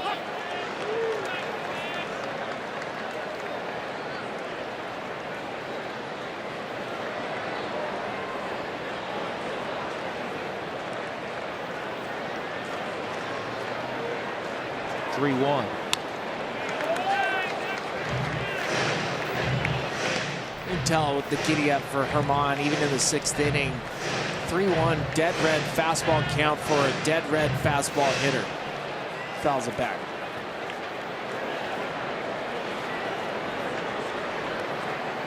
Here's the 3-2. Came right after him again. Remains 3-2.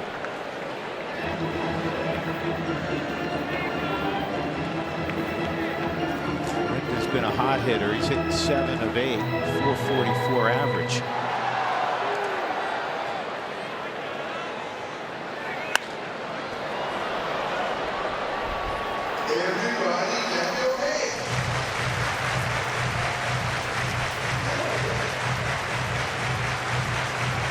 Probably the most that Marquez has had to work on one hitter tonight.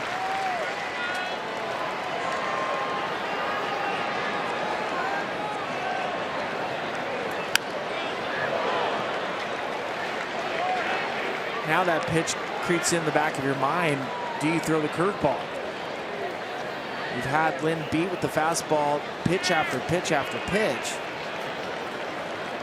But in order to get the swing and miss, you have to throw it down in the zone.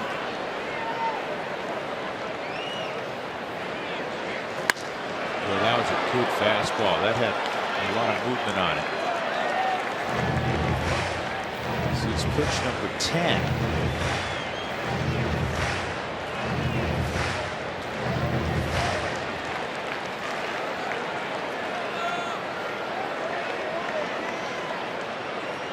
Go to the curveball. Got it. What a job by Marquez. And you could tell how pleased he was. He kind of strutted off the mound. He went to the breaking ball. 8 strikeouts. So he comes all the way back from a 3-0 deficit to get Lind leading off the 6th inning. What I liked most about it was that Herman called the curveball on his own. He shook off Walters twice to get to this pitch.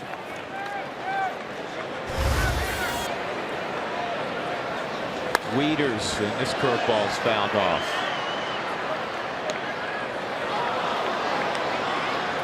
Matt Wieters is out of the state of South Carolina. Went to Georgia Tech. Told you earlier he played with Charlie Blackmon there. Fastball. Where's that? This guy's 6'5". I guess he was inside.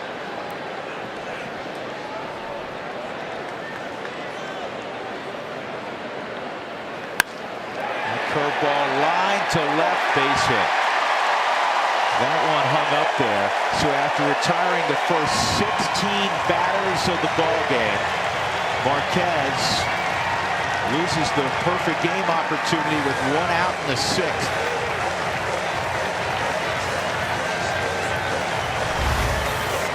Darn. Hang curveball. Herman knew it right after he threw it. Grimace of his face. Nice ovation from the Washington Nationals fan. They celebrated with Herman. They said, good job. This is a good move by Tony Walters right now. Tony's going to go out. Just make sure he keeps his focus.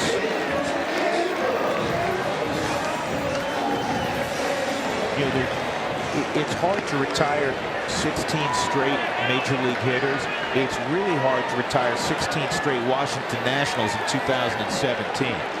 And it was no fluke. It wasn't like their acrobatic plays being made behind him. He just has been absolutely filthy. Fastball 94 to 99. And his curveball looks good-esque from the mid-80s. And this is lined to deep left. Carr going back, can't get it. And Kendrick's first swing is a double in a Washington uniform.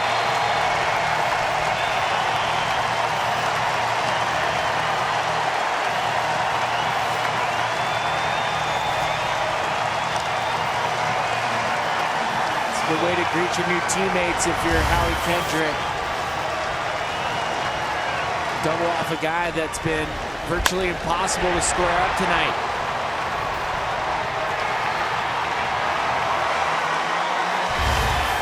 Four-seam fastball at 94 out over the heart of the plate. And Howie jumps all over it.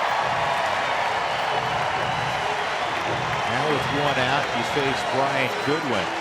A strikeout and a fly ball to left field. One of the beautiful things about this 22-year-old, and you've seen it tonight and you've seen it on other nights, his ability to miss bats and get strikeouts. You'd like one right here, up 4-0. Second and third. Curveball. Called inside, ball 1. That too looked like a good pitch.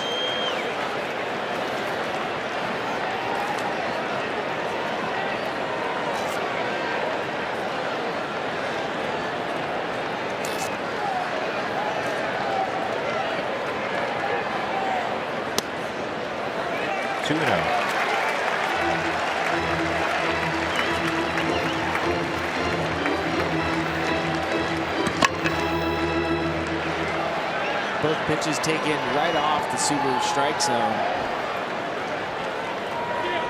He's not been missing by much.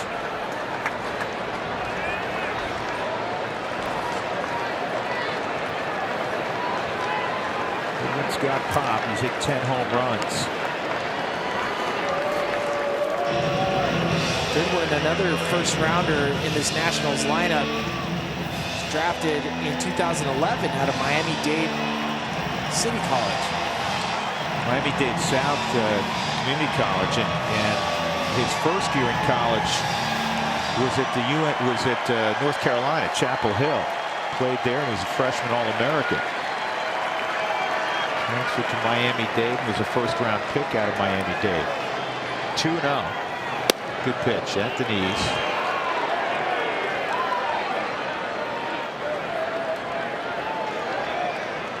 Give the Nationals credit. They had the good fortune of having the first pick in back-to-back years when a generational player was available. Strasburg and Harper.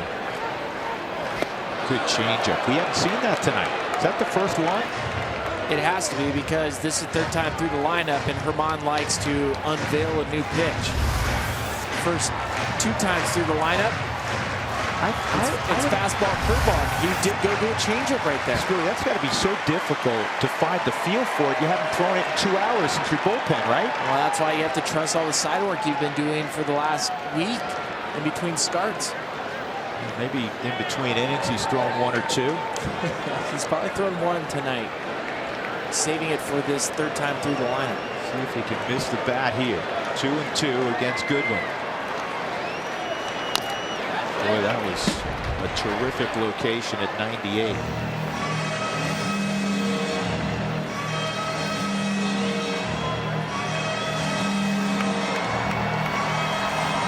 Those numbers are not unusual. I think if you look at most starting pitchers, the third time through, a lineup gets a little more feel for you, a little fatigue that enters the picture.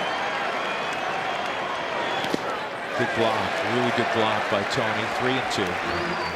That's why you save your third pitch. If you don't have to show all your pitches in the first couple innings or first couple at bats, saving a third secondary pitch or the second to secondary pitch when you come third time through the lineup shows how effective it can be. Now you have Goodwin thinking of 3 pitches.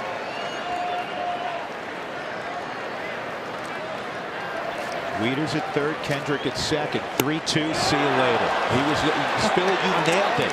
You absolutely nailed it, because whatever the 3 pitches that he was looking for, the fastball was not one of them. Exactly. He saw Adam Lind strike out with the curveball. He showed him changeup earlier in the bat. And that fastball made him look like he was swinging underwater. I mean, he just was not sitting fastball. Dusty's saying, man. Dusty almost choked on his toothpick right there. Wilmer Defoe with 2 outs. To left field, Parra can't get it. It'll score 2 runs.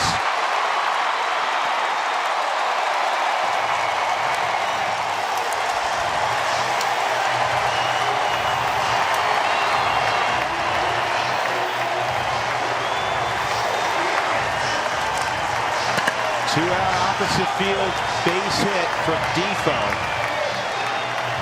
And Washington back in the contest at 4-2. First pitch of the at-bat, Wilmer wasting no time. Fastball pretty much located right down the middle. And even with Gerardo Parra hugging that line, keeps it just fair.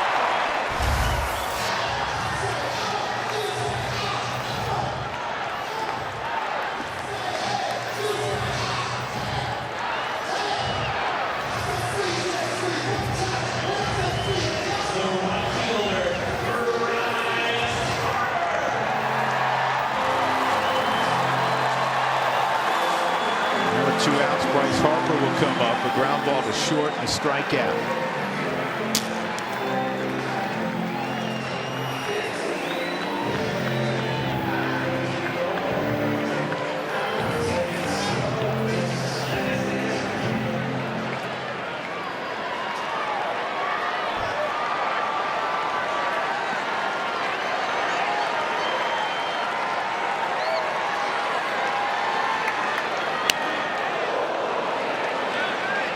Harper looking to tie it with 1 swing. Let's see if Herman shows Bryce in this at bat, the changeup.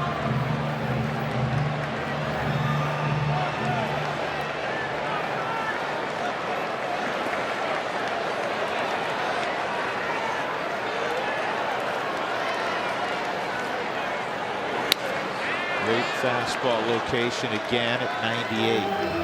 And that seems to be, even though we've mentioned 98, 99s tonight, and the great curveball, the prominent word we've used has been location tonight. And unfortunately, of late, the Rockies have lost 16 out of 19 on the road. Their starter ERA is well over 7 during that period of time, which means the location has not been where it needs to be. Another 99. 86 pitches in, and can still reach back and basically touch 100. Trying to get Harper. He's ahead 1-2.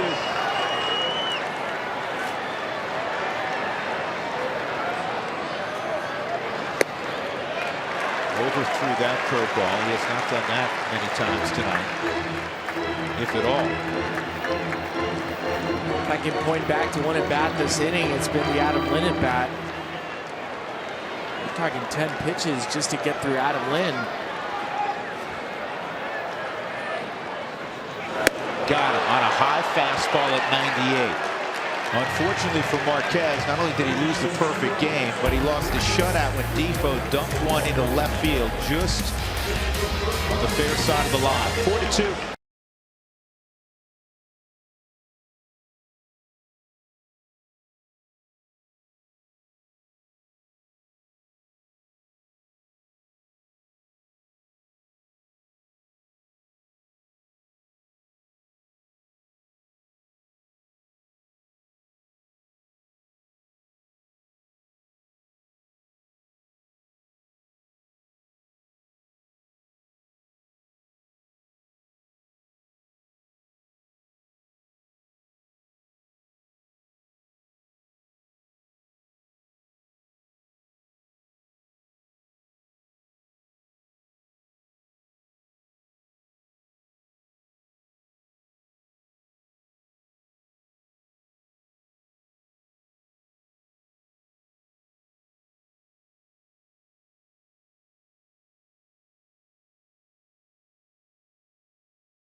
Want to show you a quote from Dusty about Tim Raines. It's Hall of Fame weekend at Cooperstown, and Rock is going in to the Hall. He loved to play baseball. He was a great dude, and I respected him as one of the guys on the other side, but man, could he wreak havoc on a game for the opposition.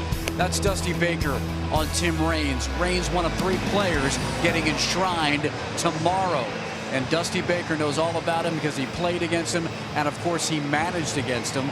And I love this. I want to show you a picture that I got from Jeff Hewson, because Huey, his first year in the big leagues in 1988, was a teammate of Tim Raines. And I said, why do you have this bat autographed as a Tim Raines bat? And he said, Mark, I didn't get any bats. I was just an undrafted guy on the team, so I got a Raines bat. It was black, and I got everybody to autograph it. And that's a great piece of memorabilia that Jeff Hewson has, especially this weekend, guys. Yeah, no question. I was thrilled to see Rock Raines go in. Very, very deserving. Rockies want a counterpunch here in a 4-2 game. Top of the order against Matt Albers in the much maligned Washington bullpen this year. 29th, as Billy mentioned, in ERA out of the pen. Matt Albers has had a really good year. He's been fantastic. Last 13 games in 10 2/3 of an inning. Only 5 hits, 1 earned run, 12 strikeouts. The league this year hitting just 164 against the 13-year veteran. Tonight is his 490th career game. See the whip at 088. 2-0 on Charlie. 0 for 3 tonight. Going back to Tim Raines for a second. Pretty incredible. He's going into the Hall of Fame. Listen to this. He's the only player in Major League history with at least 4 different seasons of 70 or more stolen bases and 50 or more extra base hits. Special player. He's on some really good Montreal teams.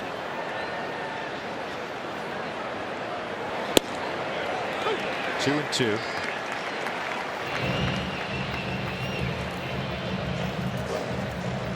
Top 3 in that lineup for the Rockies. Lead all of baseball with a collective .315 average, and they've slugged to the tune of .520.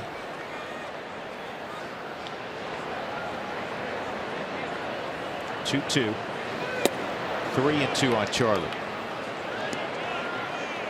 Look at the top 3, all All-Stars, either current or in the past. Blackman, LeMahieu, Arenado. All this year, obviously, All-Stars. OPS 886, #1 in baseball. The Ribbies. Charlie with 89 runs scored leads Major League Baseball. 3-2. And a ground ball to first.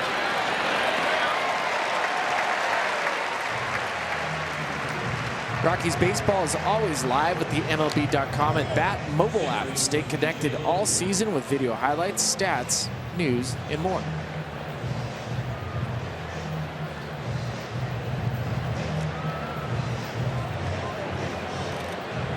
DJ's been on twice, a base hit in the first and a walk in the fifth.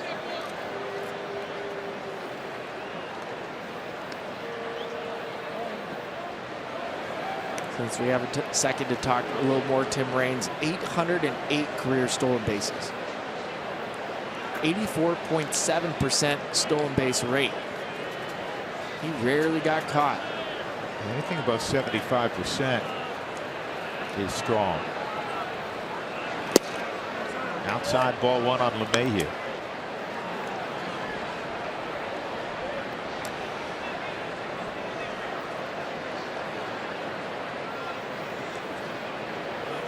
He's going to have, I think maybe next year, another teammate of his joining him in Vlad Guerrero. 2 outs. 2 outs, nobody on for Nolan. Arenado's 0 for 3 tonight. Fly ball, ground ball to short, and a line drive down the right field line. And Bryce Harper made a nice sliding catch on to take a double away from Arenado.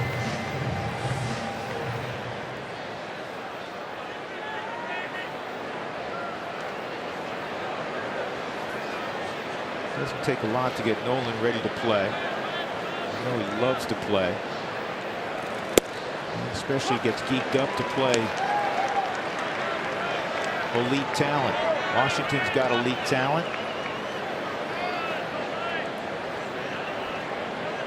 Second best record in the National League to the Dodgers. Rockies have the 4th best record in baseball, or in the National League, I should say. Houston has the top mark in the American League.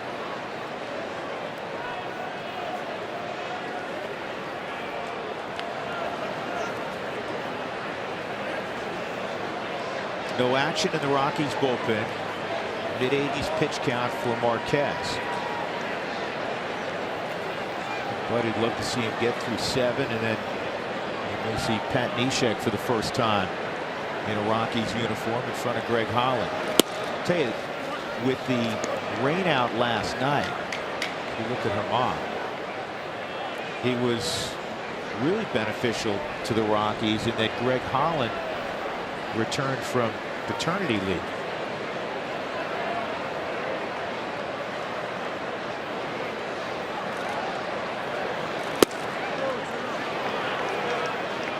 Three and 1 on Arenado.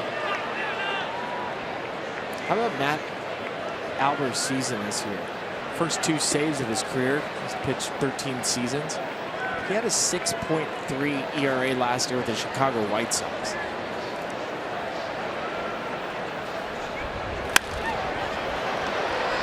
Popped up, and there's a lot of wind out there. Murphy will settle underneath it and make the catch. So Albers doesn't have a 6 ERA this year. 1.237. 4-2 Rockies.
two-run home run on the 9th pitch of his at-bat against Tanner Roark. And then with 2 outs, Gerardo Parra on a 3-2 pitch unloads an opposite field double.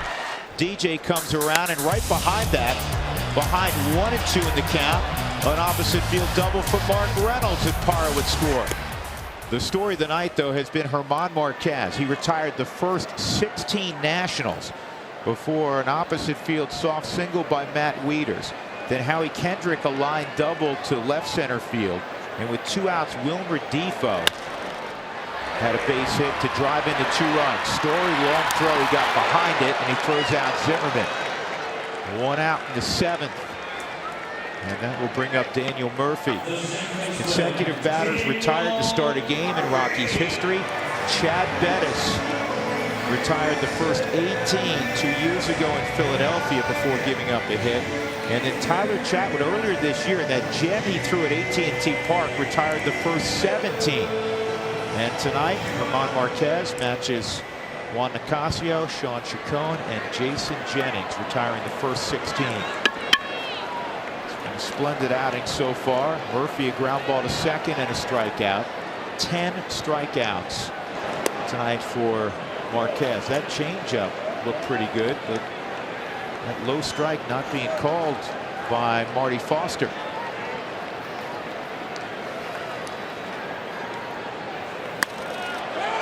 Towering pop-up playable.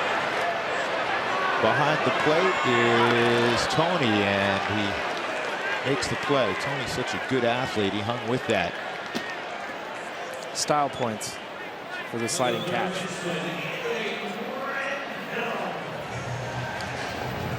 Those are no fun. Right up the elevator shaft. 2 outs. And that'll bring up Anthony Rendon.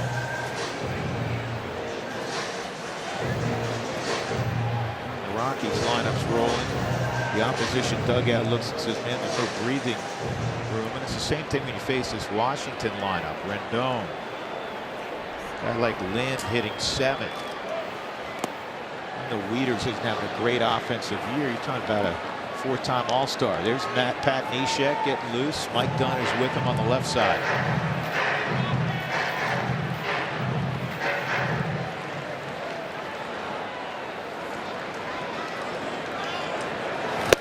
Tuno.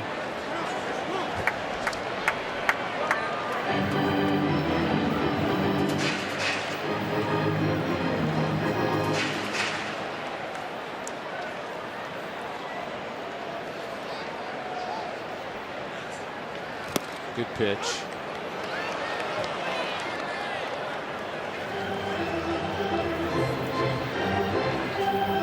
Tony's so good at working ground up, receiving the baseball.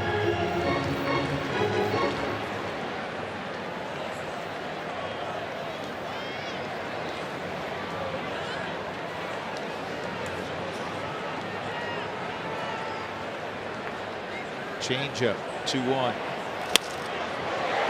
Got him out front, and that's why the ball's hooked foul. I still like that German is in charge of what he's throwing tonight. Catchers can be suggestion boxes. They put down what they feel like the sequences are. That's what's on Tony Wolter's wrist guard when you look at it, the different colors. That's pitch sequences. But German wants to go to the changeup. See if he can finish Rendon. 2-2. He went after him with big heat.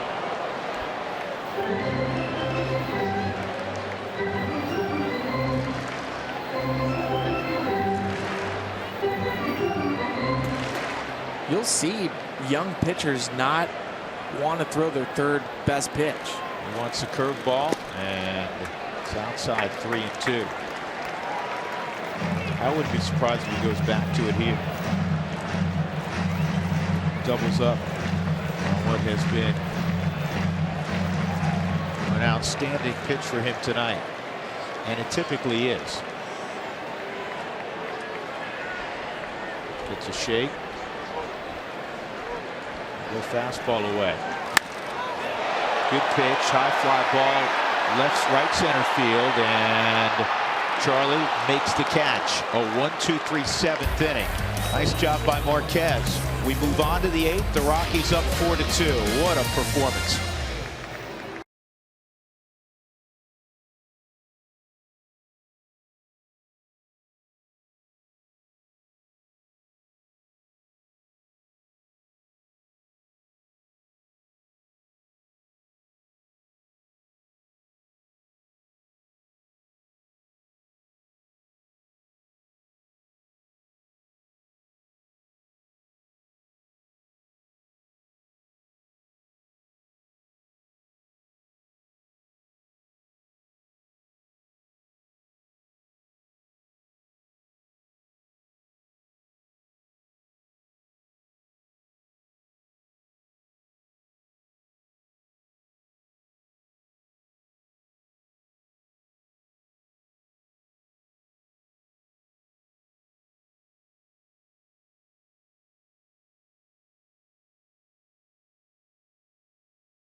Affairs with nothing to hide. That's transparency.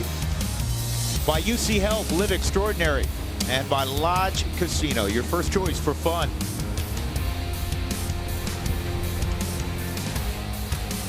Capital just a couple of miles away. Handshakes for German Marquez. Job well done. Handshakes, and there'll be some hugs in a moment. What a splendid, splendid performance by German. That's now 4 really good ball games in a row, and today I think goes under the terrific category. Again, he retired the first 16 Nats. It's a club that is one of the most prolific offensive clubs in baseball. 48 hours ago they hit 8 home runs and scored 15 runs. He carved them up. And he carved them up. Struck out a career best 10. Here's Gerardo. Still Albers out there, and he takes ball 1. Second inning of work for Albers. He had a 1-2-3 7th. Rockies would love to get another run or 2 on the board. Gerardo drove in a run in the 5th inning with a double. 1 for 2 and a walk. 2-0. Drew, it's been 33 strikeouts for German in the last 27 and a third inning. And from a walk standpoint, 4. 33 over 4. That's like Scherzer stuff. That's Kershaw stuff. Pretty soon he might be talking to the rosin bag, huffing and puffing around the mound. 2-0. 2-1.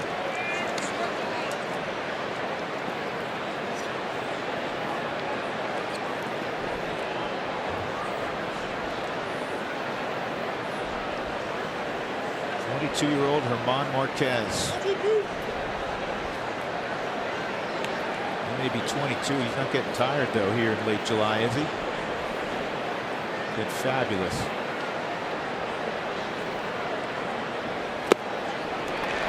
Two and 2. Neshek and Dunn have now taken a seat, and it's Jake McGee. You have Lynn from the left side, Wieters, who's a switch hitter. And then somebody off the bench for Washington, and their number 1 guy they already used. He's their number 1 guy, and he just arrived today, Howie Kendrick. But the other guys are kids who have just literally a handful of at-bats this year. Severino, Sanchez. 2-2. And this is on the ground toward the middle of the diamond. Murphy scrambling, throws it in the dirt, and will not get Pollard. So it'll be an infield hit for Gerardo. And the leadoff man is on here in the top of the 8th inning for Colorado. Did you know that suites at Coors Field are available for individual game rental? All suites are private to your group and include a food and beverage package. Call 303 Rockies today. It's a tough play to Murphy's left. Off the bat, Gerardo thinking it's a base hit. Murphy does a good job to get to it, and then he spikes it. Stops the clock. So now Mark Reynolds.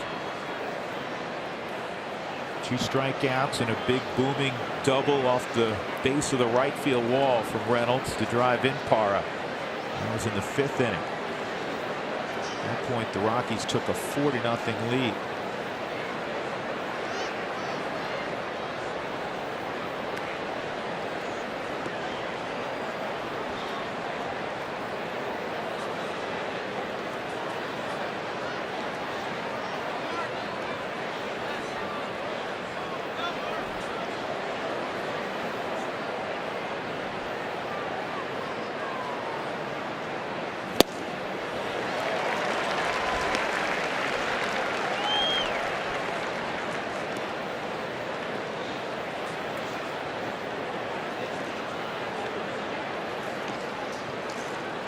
Rockies 18-11 here since Nationals Park opened in 2008.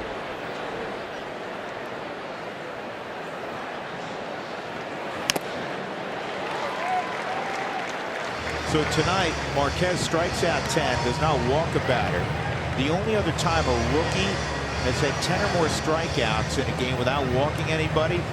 Remember last September against the Padres, John Gray?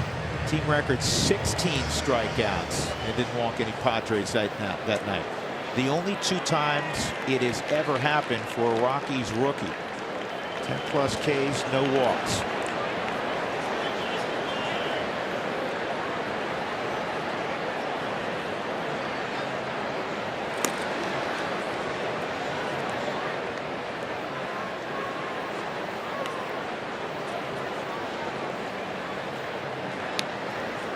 Two guys facing each other right now could go down as the 2 best National League minor league free agent signs.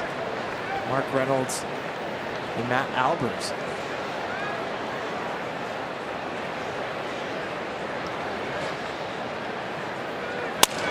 To center field, softly hit. Will it drop? Nope.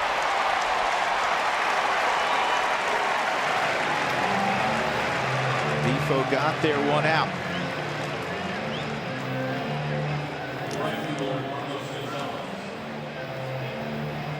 Bring up Cargo. He's been on twice tonight. A walk and a run scored in the 2nd when Story hit 1 out.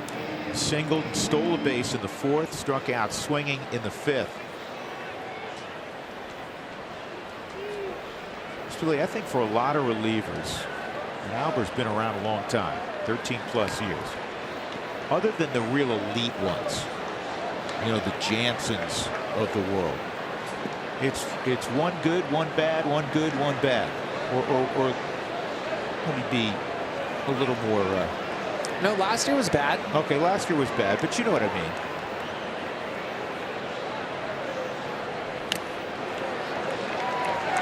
The guys that string them together back to back to back, they're usually working in the 9th inning.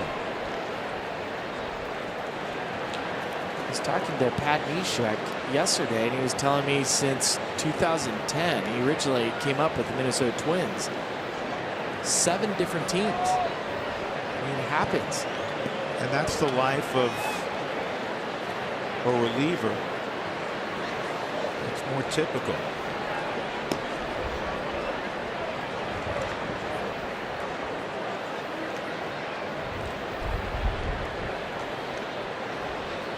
Why you don't look at ERA all the time, especially for relievers, because in one bad inning your ERA could go completely south.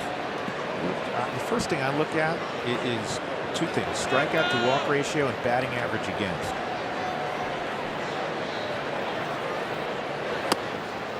One and one. Whip is huge. Yeah, whip is a huge one. Last year, Matt Albers in 51 1/3, 67 hits, only 30 strikeouts. This year, it's 36 innings, 21 hits given up, 42 strikeouts. It's a 180. You know why? What happened? One good, one bad theory, huh? 1-1 on Cargo, and this is on the ground to short. There's one on the first, double play. So we move on to the bottom of the 8th inning. The Rockies 4 and the Nationals 2.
For our devoted pitching performance of the night, German Marquez, the 3 hits he allowed him all came in the 6th inning. He retired the first 16 hitters he faced tonight.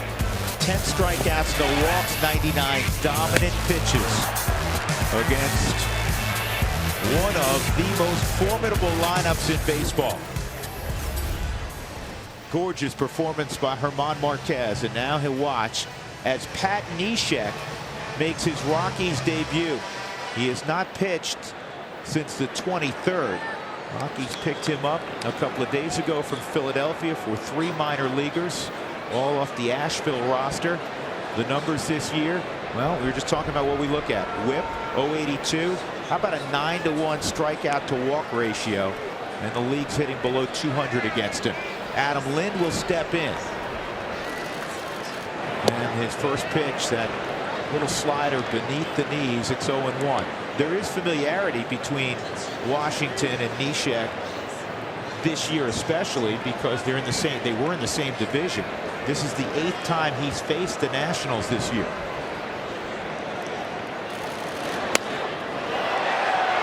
In the air down the right field line, and this one is foul. And Pat Neshek,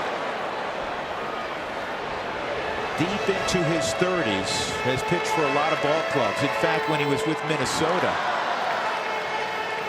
his catcher for a while was Mike Redmond, who's now the bench coach for the Rockies. And in San Diego, of course, his manager was none other than his current manager, Buddy Black. St. Louis, another all-star year for Neshek. Twice in his career he's been an all-star. The other time this year. This is back up the middle, and what a pickup by Story. And he gets Lind at first. A big play there by Trevor Story, positioned perfectly. Unbelievable play by Trevor Story. Second unbelievable play he's made tonight. We saw the bare hand earlier with Ryan Zimmerman taking away an infield single. This one he shaded directly behind Neshek. Notice the in-between hop that Trevor has to play. Takes that drop step, opens up his hip, and allows the ball to go into his glove as he watches it in. Boy, that was a great play. It was not hit as hard as it looked, but a lot of English on it with that short hop. That was a tremendous play by Story. 1 out. And Matt Wieters will step up. Wieters broke up the perfect game with a humpback single to left.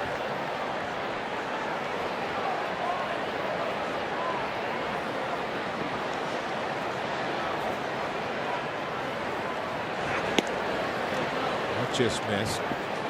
1-1. Well, it's a 3-pitch mix for Neshek. A fastball about 90 miles an hour. The occasional changeup and a very good slider.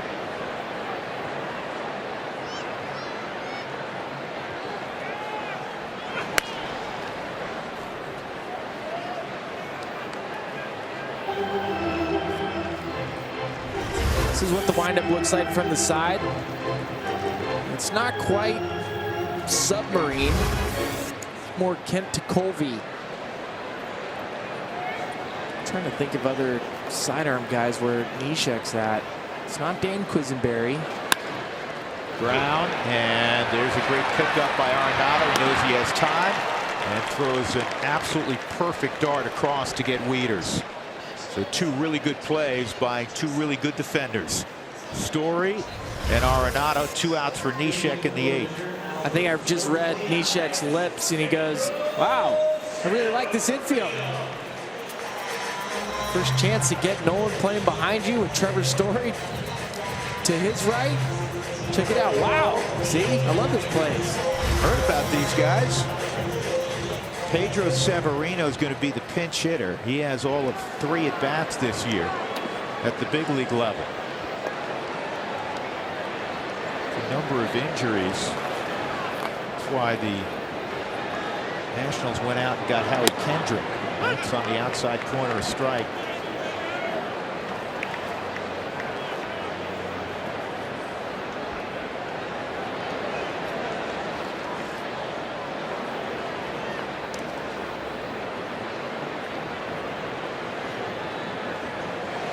Great pitch there as well. 0-2. Pat Neshek on Team USA during the WBC, so he played with Nolan, played with Jake McGee this winter.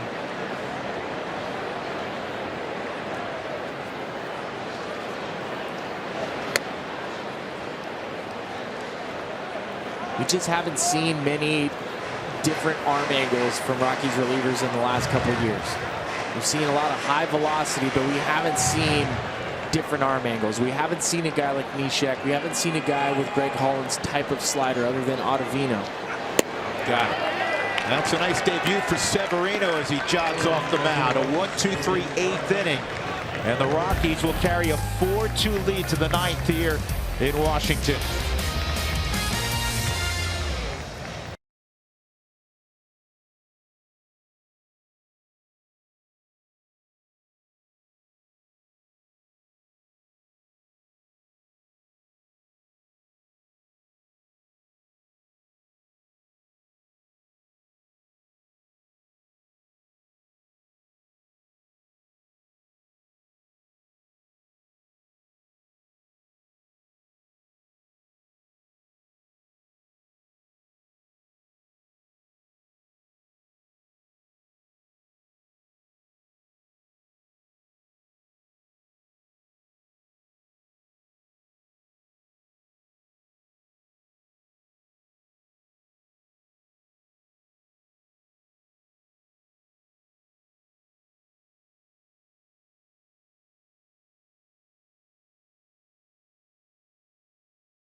Neshek getting a high five and giving a high five to Tony Walters. That's not easy when you haven't caught somebody before. No, not at all. And I think for Pat, getting acclimated to his new teammates, he wanted to show his teammates what he's bringing to the table. I know you held his breath. He held his breath when Adam Lind pulled a ball down the right field line that looked like it was going to go out. That's not the way you want to announce your presence.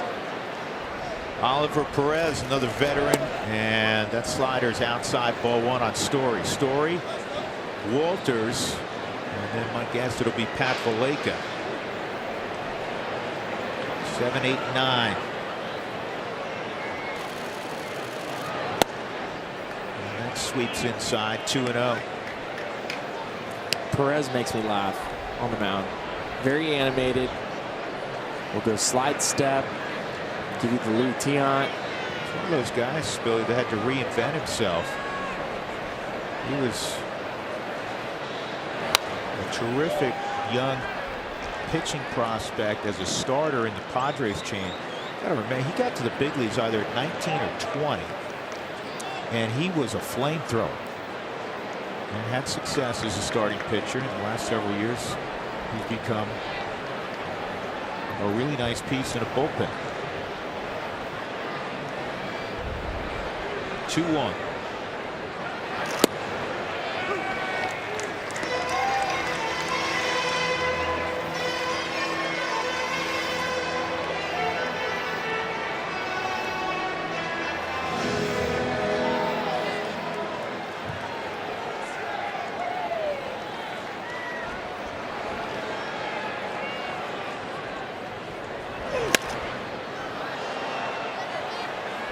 Still got velocity, 96 on that fastball. He's just changing the timing for Trevor. He knows Trevor Story has the leg kick. So Oliver's varying his times, his looks. He might go to a slide step right here, see if he can catch him. And with nobody on base, he's completely allowed to do this. Perez first got to the big leagues in 2002. 3-2.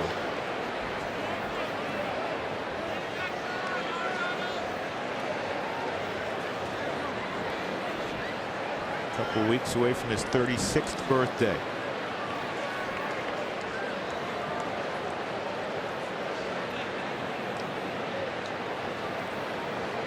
He made his debut at 20.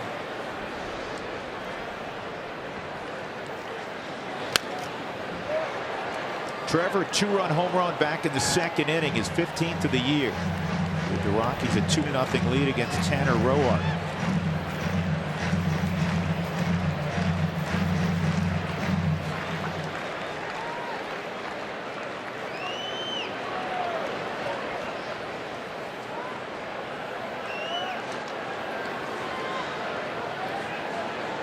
Three-two, and that's strike three. Story didn't like it. Thought it was low, but it did have the Subaru strike zone. Trevor's not going to like it because he's seen several pitches taken low for strikes or for balls from the Rockies.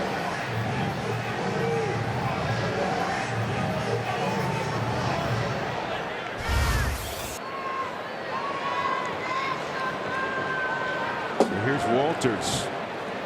0 for 2. And an intentional walk back in the fourth inning. Well, down in Texas against the Baltimore Orioles, Adrian Beltre decided not to move the on-deck circle and just stride to the plate. Good. And he got hit number 2,999 in his career.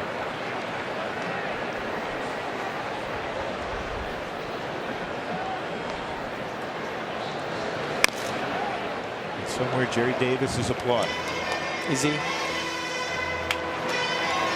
That was entertaining, though. It was awesome. You make the Hall of Fame just for that. Adrian Beltre.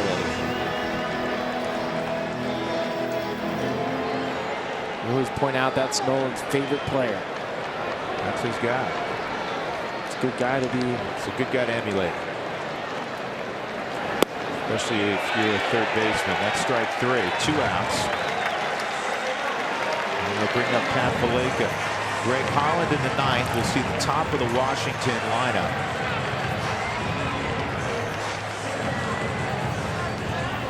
Who wants tacos? Fans, follow us at AT&T Sportsnet RM on Twitter to receive alerts for the Rockies taco special when the Rockies produce 7 runs or more in a game. Mike Maddox. The old right hand on the shoulder. This is, again, to review a scouting report on Valaika, and it also shows a healthy respect for Pat Valaika, who's been one of the better pinch hitters in the game this year. 3 pinch hit home runs. It's tied for the Rockies record. As being a former pinch hitter and knowing what goes on in Pat Valaika's mind, watching a pitching coach sprint out to the mound and talk to the pitcher prior to facing you, that's a great confidence booster.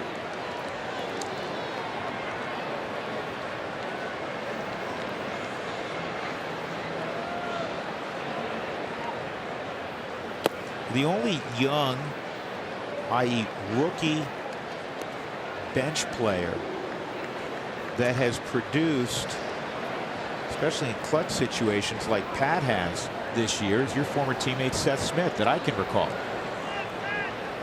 Mr. Late Night back in 2007. 11 RBIs for Valaika as a pinch hitter, leads Major League Baseball.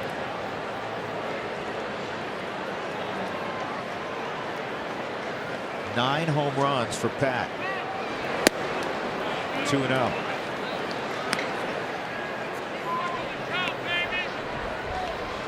Greg Holland, the new daddy, for the second time.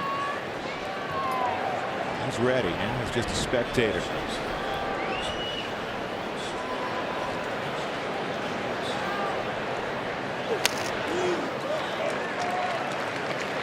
Finally got that fastball. Pat fouled it back, 2-1.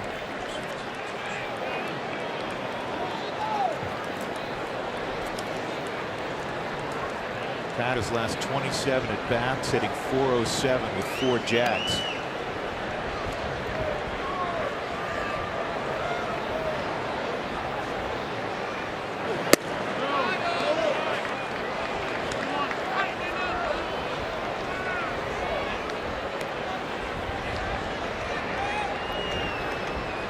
It's almost as if Oliver's having an ongoing conversation with himself. There's more and more relievers doing that. And I thought they lost him, but I guess not. 3-2. Buddy. So really? Pitch was high. Especially this inning, it's been high and low. I've always said it, if a catcher, especially a 6'5" catcher, catches it mask high, if Aaron Judge isn't at the plate, the pitch is high.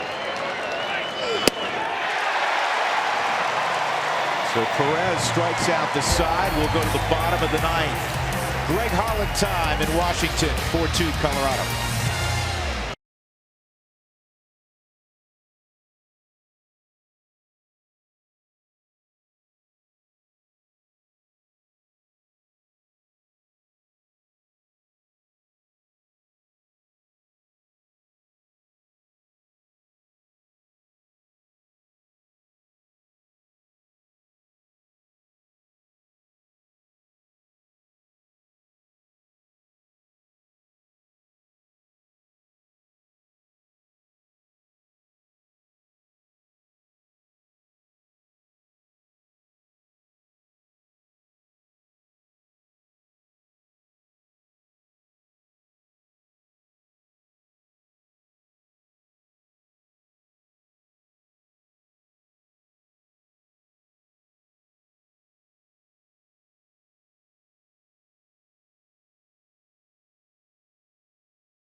field from this new and unique venue.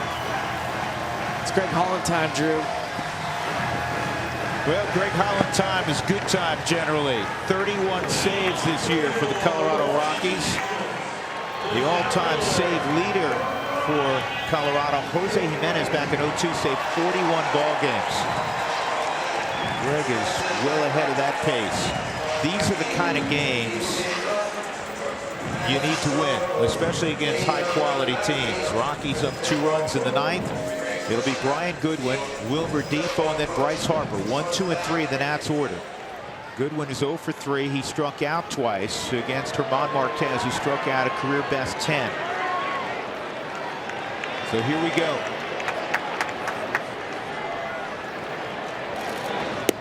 Curveball, strike 1.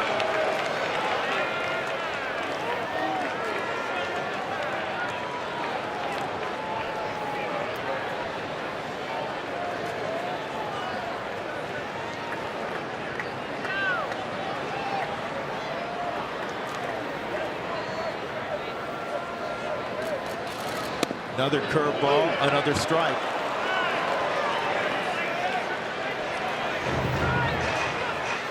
The Subaru strikes. Now you can see the first pitch curveball at the top of the zone. It's going both ways. Another backdoor curveball. This is how they've attacked Goodwin throughout the night. Another disappearing slider, perhaps. There it is. Goodwin has nowhere to go. 1 out. Getting these first 2 are huge because of Bryce Harper's presence in a 2-run game. Not only that, Goodwin brings an element of speed. 3 stolen bases in the short season. But now you're putting more pressure by having a first baseman holding on Goodwin, opening a hole for Difo if he came up with Goodwin on first. Changes the entire dynamic of this inning just by getting the lead base runner. Difo threw a base hit just inside the foul line, down the left field line with 2 outs in the 6th to score 2 runs. The only blemish against Marquez. And this is on the ground to DJ. 2 gone in the 9th inning.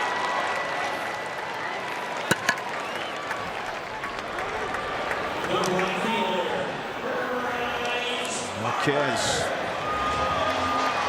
ready to celebrate with his teammates. Next to Raimel Tapia. 2 outs, nobody on. Harper tonight, a ground ball to short. And Marquez struck him out twice. The last time on a 98-mile-an-hour fastball up in the zone. That was the 10th and final strikeout for Marquez. He work a 1-2-3-7 and then hand the baseball off to Pat Neeshet. 2 outs for Holland.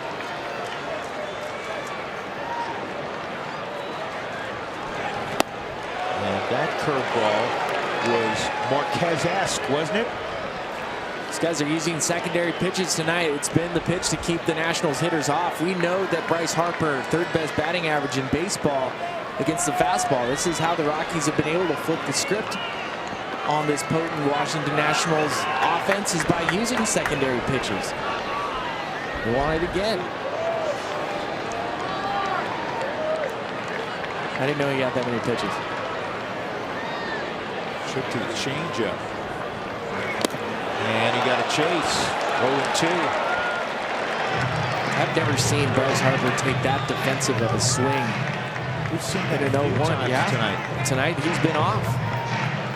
But we've seen this from several guys. Brian Goodwin had one of those. And then was it Difo? Badly fooled. No, it was Goodwin. And he swung underwater in the 6th inning. Yeah, you're right. 0-2 on Harper with 2 outs. 4-2 Colorado. Just went on that. 1-2.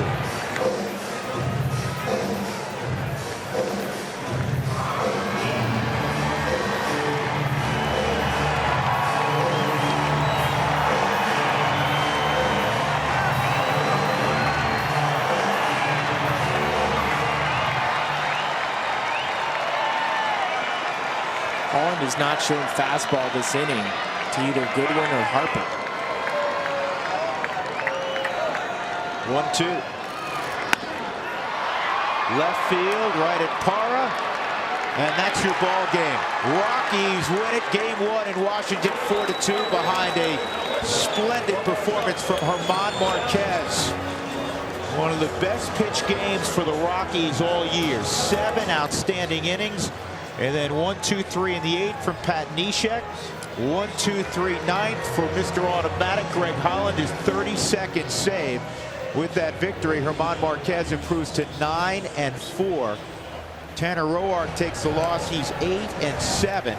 And the Rockies, after losing 3 in St. Louis, 2 days off, and they get the win against Washington.